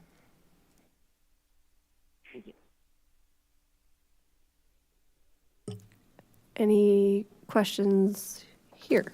Mary Alice? I would make a motion. I will take a motion. All right, I will move resolution number 2024-12084R, a resolution approving an increase in the number of liquor licenses in the Class P designation for Centra Gas Incorporated, doing business as Centra Gas Incorporated at 1821 South Philo Road onto the consent agenda. Is there a second? Second. Moved by Mary Alice, seconded by James for the consent agenda. Is there any discussion? Mary Alice? Yeah, I just wanted to say that I know that we've had a variety of different liquor license applications in the past couple of months, and there was one that came through in a similar area that didn't move forward, and I just wanted to say the reason that I'm willing to support this one is because we're not adding anything here. This is kind of maintaining the status quo, and so for that reason, I'll be in support of this. James? Yeah, I just want to say two things. First of all, this is a gas station, but it's also a convenience store. It's been there since I moved into the neighborhood 24 years ago. And so I don't view this as increasing the amount of places that sell liquor in the area, but it's a convenience store. I think and a gas station. So I think that is something where people expect to be able to pick things up. And so I will support this. What I want to add is I don't think our current process is serving us from a standpoint of managing the density of liquor sales. What we have is this model where it always looks like we're adding a new liquor license, even if it's an existing business changing hands. And that doesn't tell us a lot about whether it is going to impact a neighborhood by increasing something, or whether over time that neighborhood has seen a decrease. You might have a perception that there were more establishments there that were selling liquor, and over time it's gone down. We don't have visibility into that, and I think that puts us in a difficult position from a standpoint of trying to manage the density of the availability of liquor stores in a particular area if we just do it as a total for the city and they go up and down based on ownership. I'd like to think about a way to talk about proximity or density in the longer term. I don't have that answer tonight, but I think that contributes to this perception. Even if we were talking about, I wasn't here for the proposal that died for lack of a motion. In the particular space, though, we know that there are some businesses that are moving out of that space. So does that mean that it would be okay to add another one back in because the density was a certain level? Are we trying, are council members looking at goals as far as the density of the availability of liquor stores? That might be fine, but if that's our goal in this conversation, or how we choose to approve or not approve a liquor license, I think we need to be more clear about that. I believe that a business should know what they're doing and know what licensing is required. So I'm not being an apologist for the businesses that move forward without the appropriate licensing, but I do think we need to help people understand in this particular area what's a likely approval and what's going to be challenging. Chris? Yeah, just to piggyback on some of the thoughts that James mentioned, and that is true, completely lacking in the process of this distributing liquor is any kind of community impact assessment. And ironically, this same deliberative body 13 years ago criticized the establishment of more liquor places in this particular area. Whether you think it's just replacing a license that was already there or not, you are, in fact, creating another point of distribution for alcohol in that same area, in that density. And we don't know how many places, but 13 years ago, it was roundly criticized that there were too many liquor distribution points in this particular area. And as I mentioned by email, I'd like to know what the relationship between crime and alcohol is before we make these kind of decisions. So that's just where I'm at with it. Thank you. Charisse, any comments? No. Grace? Yes. Thank you. I agree with some of the thoughts expressed previously. I think for me, the difference with this license versus another one that was proposed is, as was said, the existing business versus adding an entirely new business to that area, and also the fact of selling a variety of goods versus exclusively alcohol sales. I agree that the gas station there is an important part of the business area as far as gas and other goods for purchase. And so that's kind of the point of my question on, are the alcohol sales kind of dependent on the continuation of this business in general? And I think for me, that's also an important piece of it. So I do plan to vote yes to move this to council, and I'm also happy to hear more feedback from the public, possibly the business owner, whoever would like to reach out to hear other perspectives on it. Okay. I would echo a lot of what's been shared. If this is, to me, is different because it's replacing rather than creating a new establishment. But I would also echo that desire for some additional clarity that we can provide to business owners, because I do think density is a factor for a lot of folks. All right, so it's been moved by Mary Allison, seconded by James for the consent agenda, to move this on to City Council. So all those in favor, please say aye. Aye. Aye. Any opposed, please say nay. Nay. The ayes have it, so that motion carries. The next item on the agenda is resolution number 2024-12-085R, a resolution approving an increase in the number of liquor licenses in the Class P designation for H Mart Urbana LLC, doing business as H Mart 220 North Broadway Avenue. This is another request for a liquor license for the sale of packaged liquor, which is liquor sold for consumption off premises. Andy Choi is here as the representative from H Mart. We've been working very closely with Andy for the past 2 years, and thank you for being here.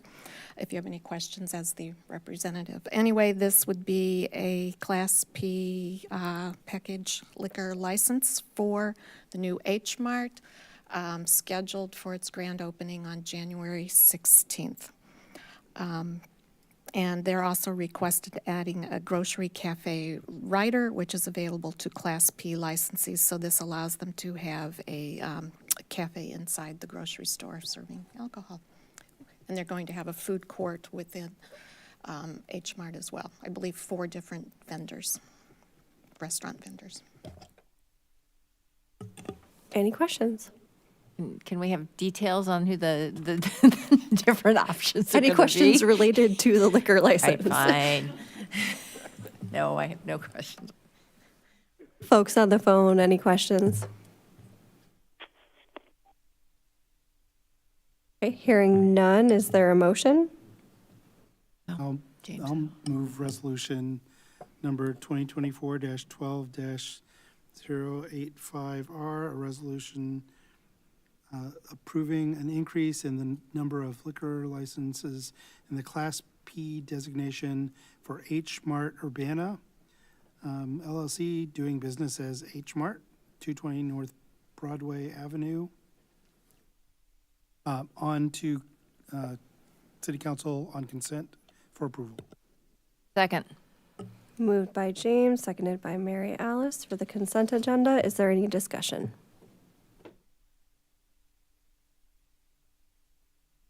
Folks on the phone, any discussion?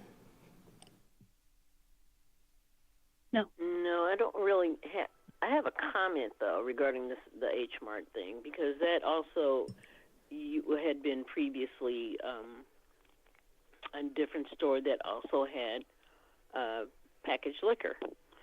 So once again, I kind of agree with what James was saying as far as what there's not really an increase, is just new owner, new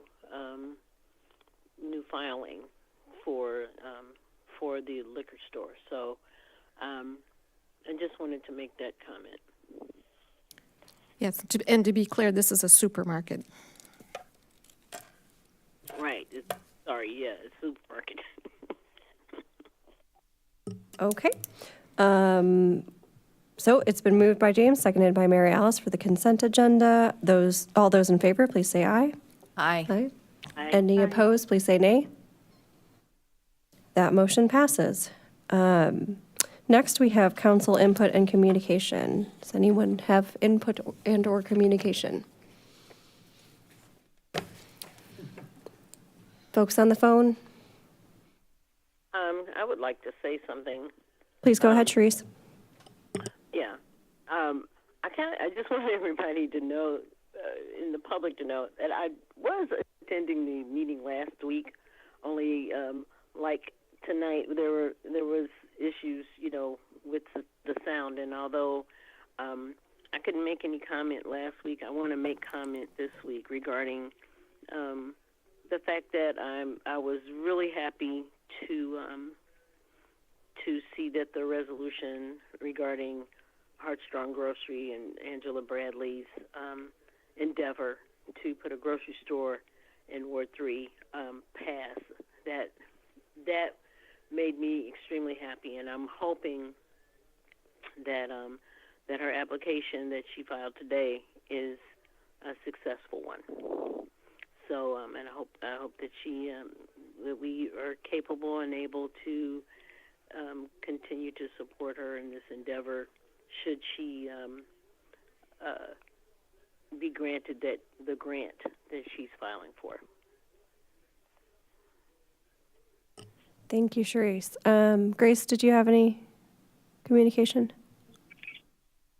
No, thank you. Okay. Seeing none, with no further business before this body, this meeting is adjourned.